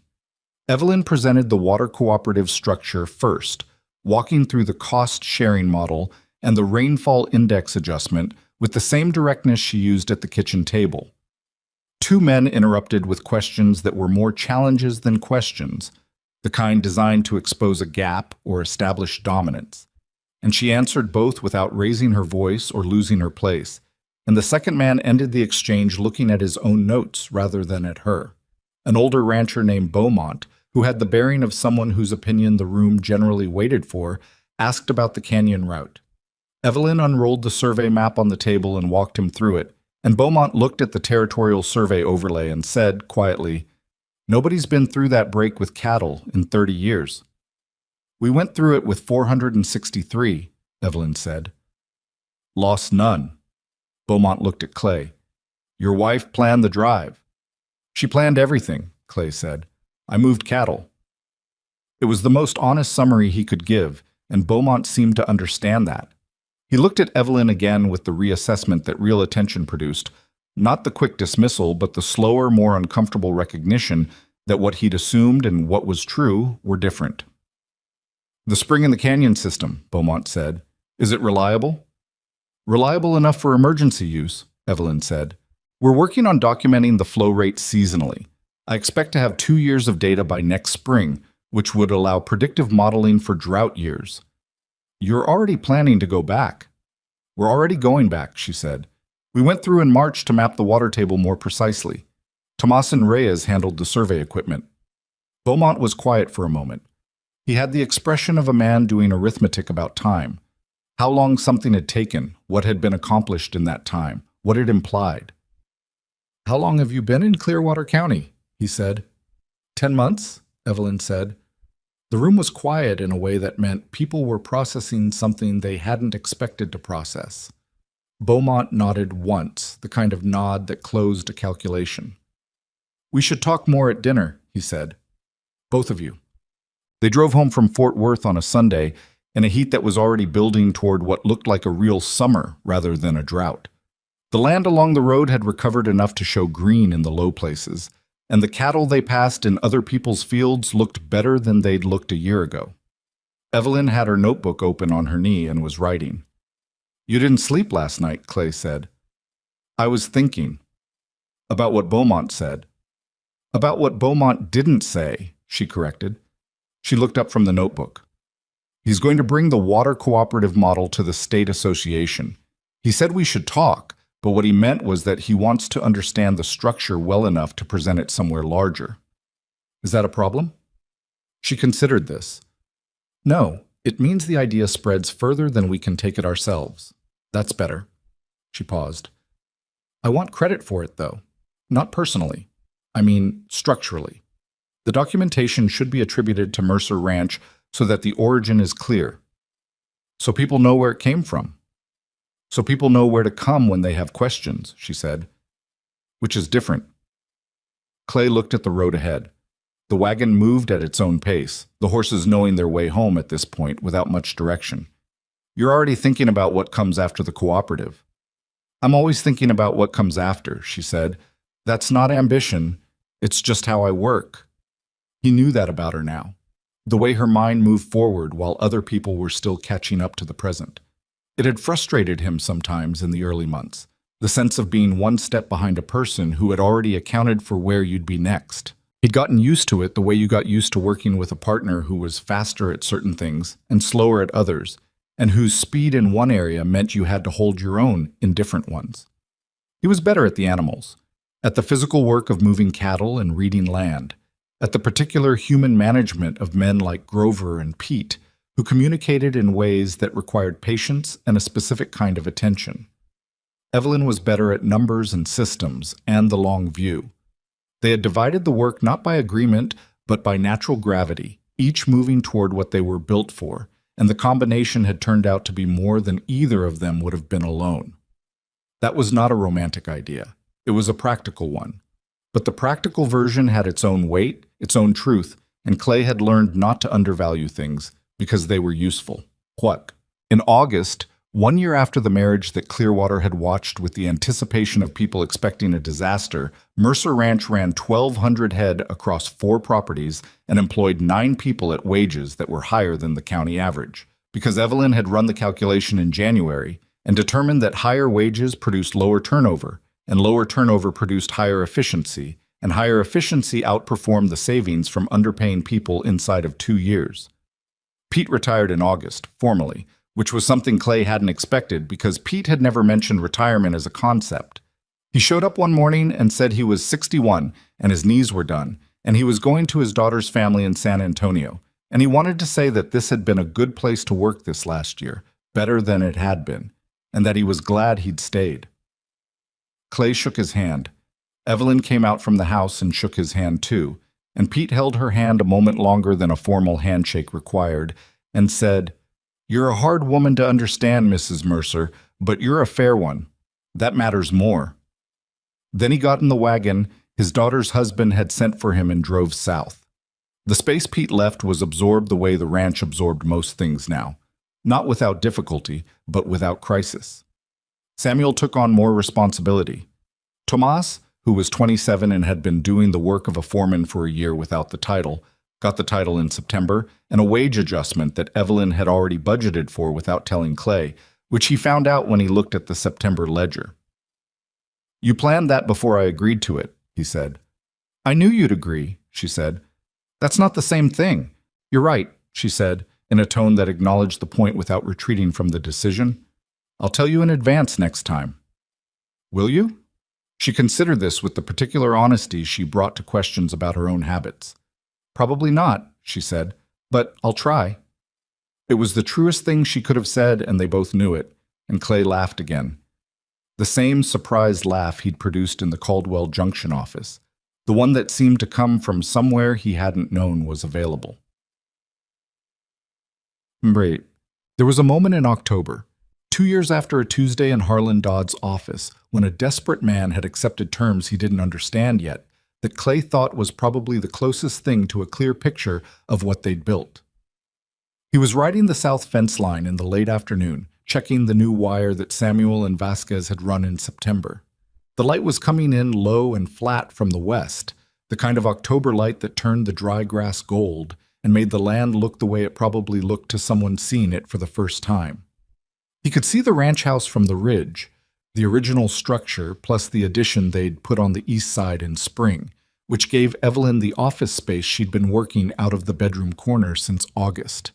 He could see the barn, the new water trough system Evelyn had designed with a gravity feed line from the elevated tank that Vasquez had built over the summer.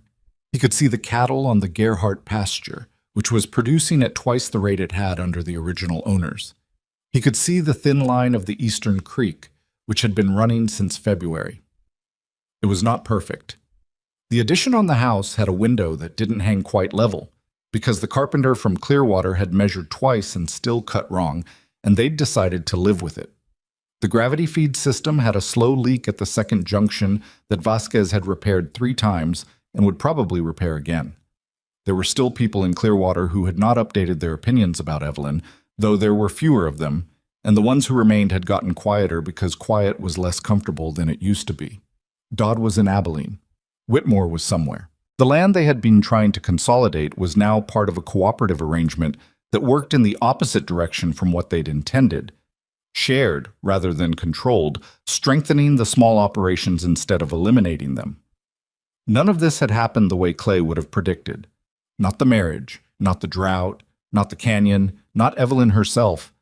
None of it was what a man planning his life would have planned. It had happened the way real things happened, which was sideways, expensively, with setbacks that didn't announce themselves in advance, and with help from directions he hadn't thought to look. The thing Clay had learned, the thing he carried now with the particular weight of something earned rather than taught, was that the story people told about you was not the same as the life you were building. The town had told a story about Clay Mercer that summer, a desperate man who married unwisely and was waiting to fail. Dodd had told a story about what Evelyn Cross was and what she was capable of. Both stories were wrong, and both were wrong in the same direction. They mistook the surface for the substance, the appearance for the fact. Evelyn had never made that mistake. Not about land, not about water, not about people. She looked at what was actually there. It was the most useful thing he had ever seen anyone do, and it was the thing he was still learning and probably would be learning for the rest of his life. He turned his horse back toward the house. The kitchen light was on, which it usually was at this hour. He could see it from the ridge, warm and specific, a point of light in the late Texas afternoon. He rode toward it. Years later, and there would be years, more than either of them had counted on when they sat across from each other in that house with the pots on the porch railing and negotiated the terms of a practical arrangement, someone would ask Evelyn Mercer what the secret of the ranch was. A young woman, a rancher's daughter, who had heard the story in the way stories get heard when they've been told enough times, asked her at a county cooperative meeting what she had known that other people hadn't.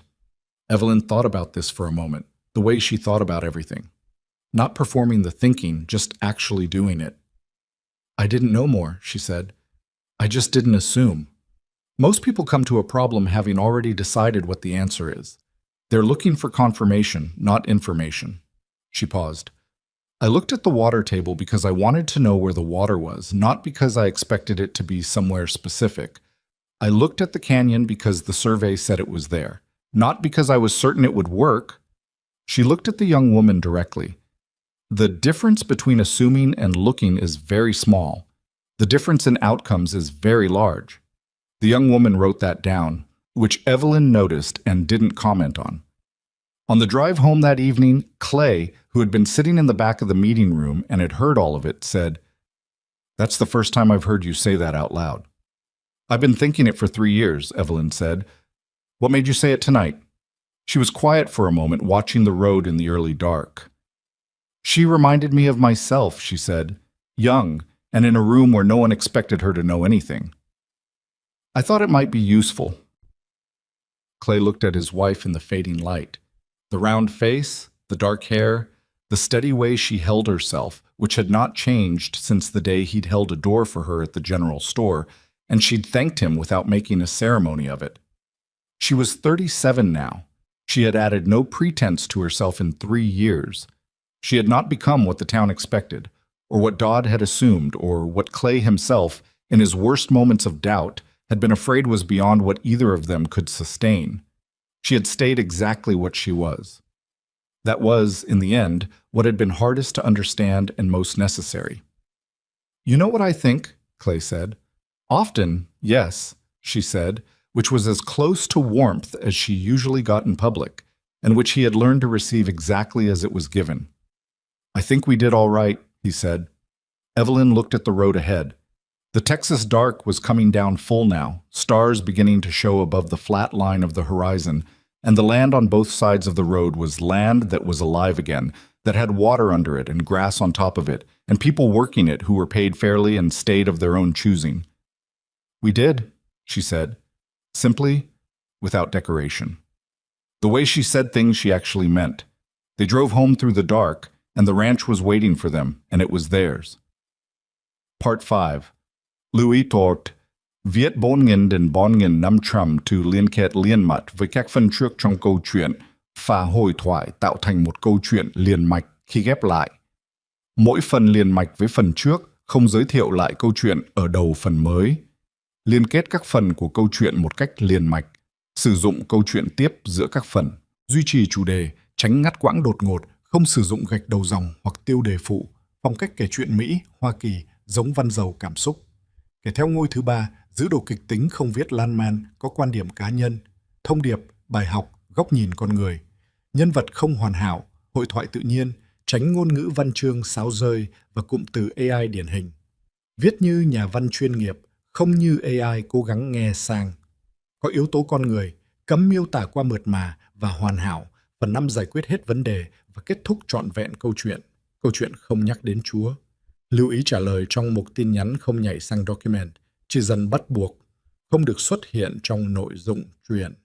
Đây là một câu chuyện điện ảnh hoàn toàn hư cấu được tạo ra chỉ nhằm mục đích giải trí, không đề cập hay ngụ ý rằng nó dựa trên sự kiện có thật, người thật hoặc câu chuyện có thật.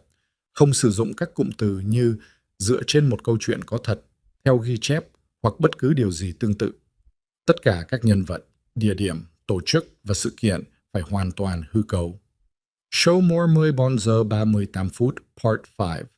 What they built.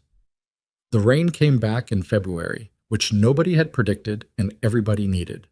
It arrived the way good things sometimes arrived after a long absence. Quietly, without announcement. Just a change in the smell of the air at dawn, and then a low sky moving in from the northwest, and then rain. 3 days of it, slow and steady, the kind that soaked into the ground instead of running off. The creek bed on the eastern edge of Mercer Ranch showed water by the second day. By the third, it was moving, thin and dark through the cracked sand, but moving. Clay stood at the kitchen window and watched it and felt something in his chest loosen that had been tight since the previous July, a full 7 months of tightness releasing all at once, which was almost painful in its own way. Behind him, Evelyn was at the table. The county map on the wall had been replaced twice since August, each version larger, more detailed, with her notations filling the margins in the small, precise handwriting that Clay had learned to read as fluently as he read the land itself. The current version covered most of the wall beside the fireplace and included not just Mercer land, but the Gerhardt parcel they'd closed on in December, the Dunbar grazing sections to the north, and the eastern corridor they'd established through the cooperative arrangement with Falk and Corrette. The South Creek will reach the lower pasture by tomorrow if this holds, she said without looking up. I know, Clay said. The reseeding on the Gerhardt section needs at least another week of moisture to set properly. I know that too. She looked up at him. There was something in her expression, not quite amusement, but the edge of it, the place where her face went when she was closer to smiling than she usually permitted herself. You're watching the rain like it owes you money. 8 months of nothing, he said. It does. She made a sound in her throat that was the closest thing to a laugh she typically produced in private, and he had long since stopped wishing it were something louder or more open. It was hers. It was real. That was the thing he'd figured out about Evelyn that most of Clearwater County had never bothered to learn. What she gave you was always genuine. She just didn't give more than she had.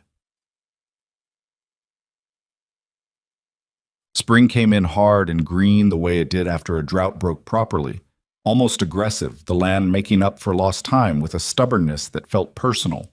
The Gerhardt pasture, which had been exhausted and overgrazed when the family abandoned it, responded to Evelyn's reseeding program faster than Clay had expected. By April, it was producing growth that the original operation hadn't seen in years, which Evelyn credited to the soil moisture readings she'd taken the previous August, and which Clay privately credited to whatever particular combination of science and refusal she brought to every problem she touched. They hired 2 more hands in March, a man named Vasquez, who came from the same South County community as Reyes and Delgado and had been recommended by Reyes without qualification, which was recommendation enough, and a younger man, barely 20, named Samuel, who arrived at the gate one morning asking for work with the careful dignity of someone who had been turned away from other places and had decided not to let that show. Evelyn spoke with him for 20 minutes in the yard and came inside and told Clay they were hiring him. He's young, Clay said. Tomas was 22 when your father hired him, she said. How did that work out? He had no response to that and didn't manufacture one. Samuel turned out to be the best natural horseman on the property, which no one had predicted on the basis of a gate conversation, and by summer he was managing the remuda with a quiet authority that the older hands respected without needing to discuss it. That was the change Clay noticed most in the ranch over that first full year. Competence had become the measure of a person there, and competence had a way of being recognized regardless of where it came from or what it looked like. It had not happened by declaration. Evelyn had never given a speech about it. It had happened because she modeled it consistently and hired for it and paid for it, and those things together created a culture the same way water created a channel, slowly, without ceremony, and in the direction of least resistance. It was not a perfect operation. Nothing that involved cattle and weather and human beings could be. Vasquez and Grover had a collision in June over a fence repair method that produced 2 days of cold silence and one direct, uncomfortable conversation that Tomas mediated with the patience of a man who had spent years watching people work through friction. Clay stayed out of it entirely, on Evelyn's advice. If you step in, it becomes about you, she'd said. If they work it out, it becomes theirs. They worked it out. By August, Grover was teaching Vasquez the particular way he set corner posts, which for Grover was the equivalent of full unconditional acceptance. These were not heroic moments. They were the ordinary friction of people figuring out how to share work and space, and they were where most of the actual building happened. Not in the dramatic decisions, but in the daily small ones, the negotiations between people who had to keep seeing each other and therefore couldn't afford to stay wrong. Pete retired in August. He came in one morning with his hat in his hands and said he was 61 years old and his knees were finished, and his daughter in San Antonio had room for him, and he thought it was time. He said it the way Pete said everything, without flourish, looking straight at whoever he was talking to, not asking for a response beyond acknowledgement. Clay shook his hand. Evelyn came out from the house and shook his hand too, and Pete held her hand a moment longer than a formal handshake required, and looked at her in the particular way that older men looked at things they'd reconsidered. "You're a hard woman to understand, Mrs. Mercer," he said, "but you're a fair one. I've worked for a lot of people in 40 years. Fair is rarer than most of them think it is." Evelyn accepted this without deflecting it, which was its own kind of respect. "Take care of your knees," she said. Pete got in the wagon his daughter's husband had sent and drove south, and Clay watched him go from the yard and felt the particular mix of things you felt when someone who was part of something left it. Not grief exactly, but the acknowledgement that time moved even when you weren't watching it. Tomas got the foreman title in September, which Evelyn had already budgeted for without telling Clay, which he discovered when he reviewed the September ledger. "You planned that before I agreed to it," he said, at the kitchen table that evening. "I knew you'd agree," she said. "That's not the same as asking." She considered this with the honest self-examination she brought to questions about her own habits, which he had come to appreciate even when its conclusions were inconvenient. "You're right," she said. I'll tell you in advance next time." "Will you?" A pause. "Probably not," she said, "but I mean to." It was the most accurate thing she could have said, and they both knew it, and Clay laughed. The same surprised laugh he'd first produced in the Caldwell Junction office, the one that came from somewhere he hadn't known was accessible. Evelyn watched him with that near smile, and for a moment the kitchen table felt like a place where two people had arrived after a long distance, neither of them entirely sure when the arriving had happened. In May, a letter came from a man named Alderton, representing a regional cattlemen's association in Fort Worth. It was addressed to both Clay and Evelyn Mercer, which was still unusual enough that Clay read the salutation twice. The association was organizing a summer gathering on drought response and regional water management and wanted the Mercers to present their approach: the grazing rotation, the water cooperative, the canyon route documentation. "Do you want to go?" Evelyn asked after reading it. "I'm asking you first," Clay said. She looked at him with the expression she had when she was deciding whether to say the direct thing. "This is your land and your name in this county. I want to know if you want to go before I decide what I want." He thought about a year ago. The version of himself who had sat in Dodd's office, calculating what other men would think, whether he could hold his head up at the feed store, whether the shape of his reputation could survive the shape of his marriage. That man had been measuring the wrong things, and the measurement had nearly cost him everything. "Yeah," he said, "I want to go." They drove to Fort Worth in June in the repaired wagon, Evelyn with her leather document case on her knee and Clay in his good shirt, which he'd ironed himself with more difficulty than he expected. The gathering was held in a hotel meeting room with 40-odd ranchers in good hats, and the atmosphere of men who were accustomed to authority and slightly suspicious of anything that challenged their picture of how things worked. Clay watched the room adjust when they walked in, the small recalibration, the quick assessments, the glances that moved from him to Evelyn and back. He had seen this in Clearwater for a year and had learned to let it pass through him without catching on anything. Evelyn presented the water cooperative structure first, walking through the cost-sharing model and the rainfall index adjustment without notes, from the same kind of direct clarity she used at the kitchen table. Two men interrupted with questions that were more challenges than questions, the kind of questions designed to find a gap or establish position, and she answered both without losing pace, and the second man ended the exchange looking at his hands, An older rancher named Beaumont, who had the kind of quiet wait that meant the room deferred to him without anyone deciding to, asked about the canyon route. Evelyn unrolled the survey map on the table and walked him through the territorial overlay, the geological indicators, the flow rate data she'd been collecting since March. Beaumont looked at the map for a long time. "Nobody's taken cattle through that break in 30 years, he said. "We took 463 through in November," Evelyn said. "Lost none." Beaumont looked at Clay. "Your wife planned the drive?" "She planned everything," Clay said. "I moved cattle and tried not to get in the way." It was the most honest summary available, and Beaumont seemed to understand that honest summaries were what they were dealing with. He looked at Evelyn again, the longer, recalibrating look, the one that meant a person was updating something they'd assumed without examining it. "How long have you been in Clearwater County, Sue?" he said. 14 months at the time of the drive, Evelyn said. 22 now. The room was quiet in a way that had content to it. 40 men doing the arithmetic of what had been built in 22 months, comparing it against what most operations managed in decades. Beaumont nodded slowly. "I'd like to talk more at dinner," he said. "Both of you." At dinner, Beaumont talked less than Clay expected and listened more, which Clay recognized as the habit of someone who already understood that they were learning something rather than confirming what they knew. He asked Evelyn about the survey maps, where she'd found the territorial records, how she'd known to look for geological indicators in the canyon system. She explained it straightforwardly, without making it sound impressive, which somehow made it more impressive. Near the end of the evening, Beaumont said, "The water cooperative model. You'd be willing to let other operations use the documentation?" "That's why we brought copies," Evelyn said, and reached into the leather case. On the drive home, Clay said, "He's going to bring that to the state association." "I know," Evelyn said. "That's what we came for." He looked at her in the wagon in the late evening. "You knew before we left." "I knew it was possible," she said. "That's different from knowing." "Not by much in your case," he said. She didn't deny it. Yet, the town of Clearwater finished coming around the way towns finish things, gradually, without acknowledging the process, as though they had always felt this way and simply hadn't had occasion to express it.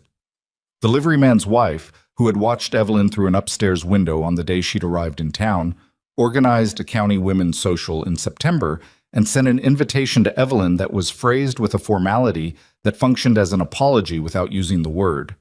Evelyn went, which surprised Clay, and came back 2 hours later with information about 3 families in the county who were struggling through the tail end of the drought and might benefit from the cooperative arrangement. "You went for the intelligence," Clay said. "I went because it was an invitation," she said. The intelligence was incidental. A pause. And useful. Falk and Corrette formalized their cooperative membership in the fall and brought in a third rancher, a widow named Hester Crane, who had been managing her late husband's operation alone for 2 years with more competence than anyone had given her credit for. Evelyn recognized this immediately and said so directly, which startled Hester Crane and then seemed to settle something in her. Pruitt at the hardware store had by now repositioned himself as a quiet supporter of the Mercers, which expressed itself in small, practical ways: good information delivered without being asked for, credit terms extended without negotiation, that Clay accepted without making a ceremony of it. Pruitt needed to feel he'd been on the right side of things, and Clay was willing to let him feel that, because the alternative cost more energy than it was worth. There were still people in Clearwater who had not updated their opinions about Evelyn. Fewer than before, and quieter, because quiet was less exposed than it used to be. Clay had stopped expecting unanimity and started measuring what he actually had, which was more than he'd built in the preceding decade and more than Dodd had expected to leave him with. Dodd. Clay thought about Dodd sometimes, the way you thought about weather that had passed. Not with particular feeling, but with the acknowledgement that it had happened and had shaped the ground it moved across. Dodd was in Abilene now, working smaller operations in territory where his particular method of patient predation still found purchase. He had not been brought to legal account for the poisoned water tank, which Clay had sat with for a while before arriving at the same conclusion Evelyn had reached first. Pursuing it cost time and money and attention they needed for building, and a man like Dodd was punished more completely by the failure of his plans than by anything a county court would impose. Whitmore had stayed in Clearwater through the spring and then drifted north, and no one had marked his leaving with particular ceremony. The land they had been trying to consolidate was now inside a cooperative structure that worked in precisely the opposite direction from what they'd intended. Distributed rather than controlled, strengthening small operations rather than eliminating them, with documentation that bore the Mercer name and had reached Fort Worth, and from there would go further. That was the particular satisfaction Clay had not anticipated, that the thing built in resistance to Dodd's method had become its own argument against that method, visible and legible to anyone who looked. In October, 2 years after a Tuesday in Harlan Dodd's office, Clay rode the south fence line in the late afternoon to check the new wire Samuel and Vasquez had run in September, and from the ridge above the Gerhardt pasture, he could see everything they had built laid out in the low autumn light. The ranch house, with the addition they'd put on the east side in spring for Evelyn's office. The window that didn't quite hang level because the carpenter from Clearwater had measured wrong, and they'd decided to live with it. The barn and the water trough system with the gravity feed line that had a slow leak at the second junction that Vasquez had repaired 4 times and would likely repair again. The Gerhardt pasture producing double what it had under its previous owners. The thin line of the Eastern Creek, running since February. Cattle on 4 properties moving through rotations that Tomas managed now from memory, having internalized Evelyn's system to the point where it had become his own. 9 people working this land, fed, paid fairly, staying of their own choice. It was not a picture-perfect vista. The addition window bothered Clay slightly every time he looked at it. The creek ran but ran thin in dry weeks. There were mornings when the cattle count came up short, and the search turned up the missing animals in an inconvenient location, and the repair that followed took time they didn't have. There were weeks when the ledger was tighter than Evelyn's projections had suggested, and she would sit at the table with the accounts spread out and her pencil moving and her jaw set in the particular way that meant she was finding an answer but hadn't found it yet. That was the ranch. Not the triumph of it, but the daily weight of it. The ongoing negotiation between what you planned and what actually happened, which never fully converged and which you kept attempting anyway because the alternative was to stop. Clay had learned something in 2 years that he couldn't have been told in advance, not because no one would have said it, but because it was the kind of knowledge that only existed on the other side of experience. He had spent most of his adult life trying to hold a position, the position of the man who knew what he was doing, who managed his land the way his father had managed it, whose reputation in Clearwater was legible and stable and didn't require defense. That position had cost him everything it was supposed to protect, because it was built on not changing rather than on being right, and those were not the same thing. Evelyn had never tried to hold a position. She had tried to be accurate. That was the difference, and it was the whole difference, and it took watching someone do it for 2 years in close proximity before he understood it well enough to attempt it himself. He was still learning it. He made assumptions he caught himself making and had to back out of. He deferred to old habits in moments of stress and then corrected afterward. He was slower to update than Evelyn and faster than he'd been, which was the only direction that mattered. He rode back toward the house in the October light. That evening, Tomas stayed late to go over the winter rotation plan with Evelyn at the kitchen table. Clay sat at the far end with his coffee and listened to the two of them work. The back and forth of it, Tomas raising practical objections from his knowledge of how the cattle moved in cold weather. Evelyn adjusting the plan in real time, noting the changes in the margin of her notebook. They had developed a working language over a 1.5 years that had its own shorthand, its own assumptions, built from the specific history of this land and these animals. When Tomas left, Clay said, "He's good." "He was always good," Evelyn said, gathering the papers. "He just needed someone to ask him where the ground was wet." It was the same thing she'd said in a different way 18 months ago, and it landed differently now, with the weight of everything that had happened since. Clay thought about his father's ranch hands, the men who had worked those years without being asked what they knew and what that had cost in aggregate. Not maliciously, just through the ordinary failure of attention, the assumption that knowing came from ownership rather than from looking. "I've been thinking about something," Clay said. Evelyn looked up. When we started this, I thought you were the business end of the arrangement, and I was the land in the name, the thing you needed access to. He said it without embarrassment because it was accurate, and accuracy was what she'd always given him. I've been thinking that was wrong. Not wrong about what you needed. You did need access, that part was true, but wrong about what I was. She waited, which was what she did when she thought someone hadn't finished. I'm not just the land, he said. I know this country. I know how to read cattle and how to read weather and how to manage men like Grover who don't talk. I know things that aren't in survey maps. He paused. I've been undervaluing that because I felt like I was always the slower one, the one catching up. Evelyn was quiet for a moment. She had the expression she got when something required a considered answer rather than a quick one. You've been slower at some things, she said finally. I've been slower at others. I can calculate a route through Canyon Country in November. I cannot get Grover to do anything without your particular way of not saying things directly until he decides it's his own idea. She looked at him steadily. We are not the same kind of useful. That's not a hierarchy. It's a division. Clay looked at her across the kitchen table with the lamp between them and the map on the wall behind her and thought that this was probably the most honest conversation about a marriage he had ever heard, including this one, including right now. All right, he said. All right, she agreed. Gut. A year after that, Evelyn was asked to speak at a county cooperative meeting, asked formally, by name, her name first on the written invitation. And she spoke for 40 minutes about water management and grazing systems and the documentation protocols that the Mercer Cooperative had developed and that had by now been adopted in modified forms by operations across 3 counties.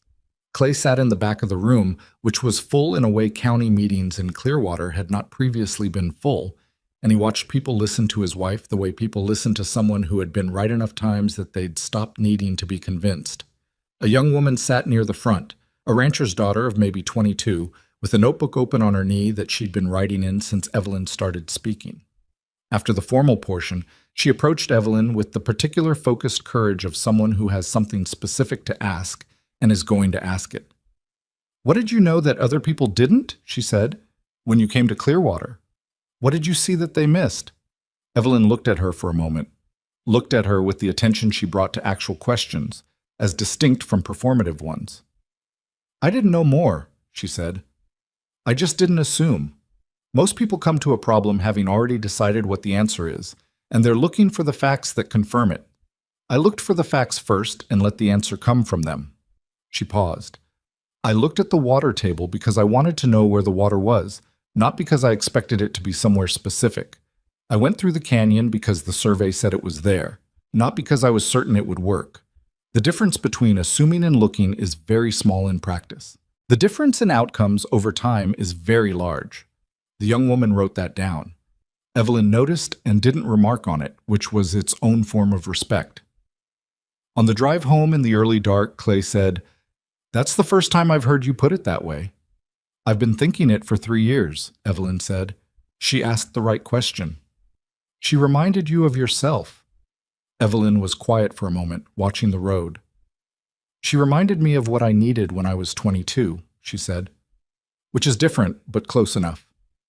They drove through the dark and the comfortable silence that 2 people developed when they had spent enough time together that silence didn't need to be filled.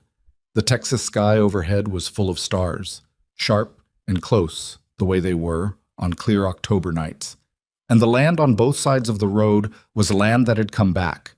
Grass on it, water under it, animals moving through it according to a system that had been built from the ground up by 2 people who had every reason not to trust each other and had chosen to anyway.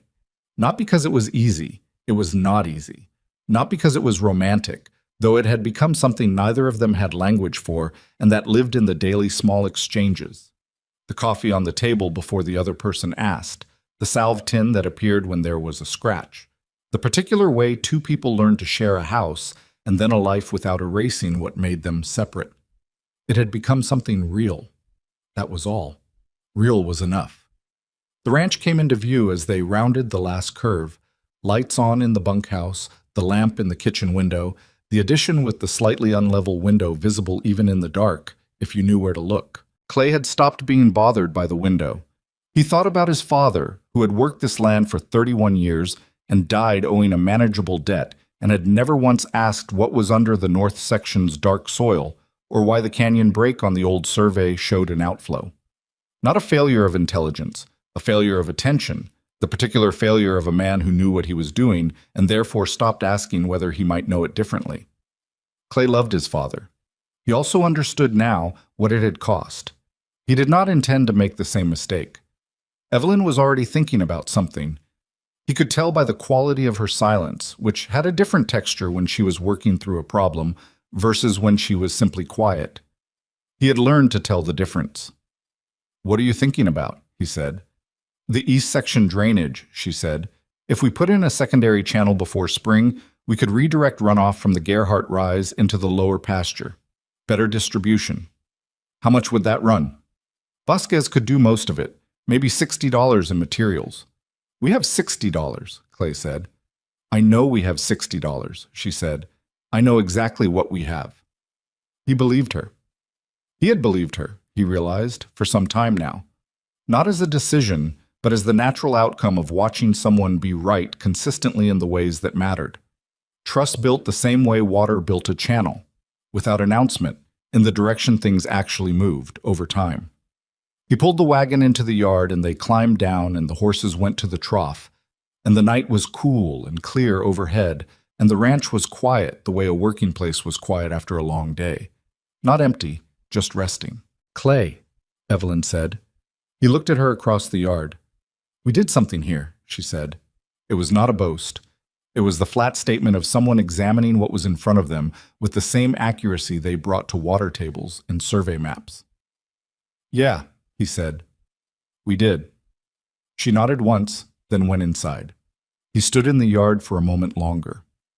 The Mercer Ranch, bigger now, fuller, with 9 people's worth of work in it, and the next season already being planned at the kitchen table by a woman who had arrived in this county with 2 trunks and a crate of books, and her own set of cookware, and the particular refusal to be what other people decided she was.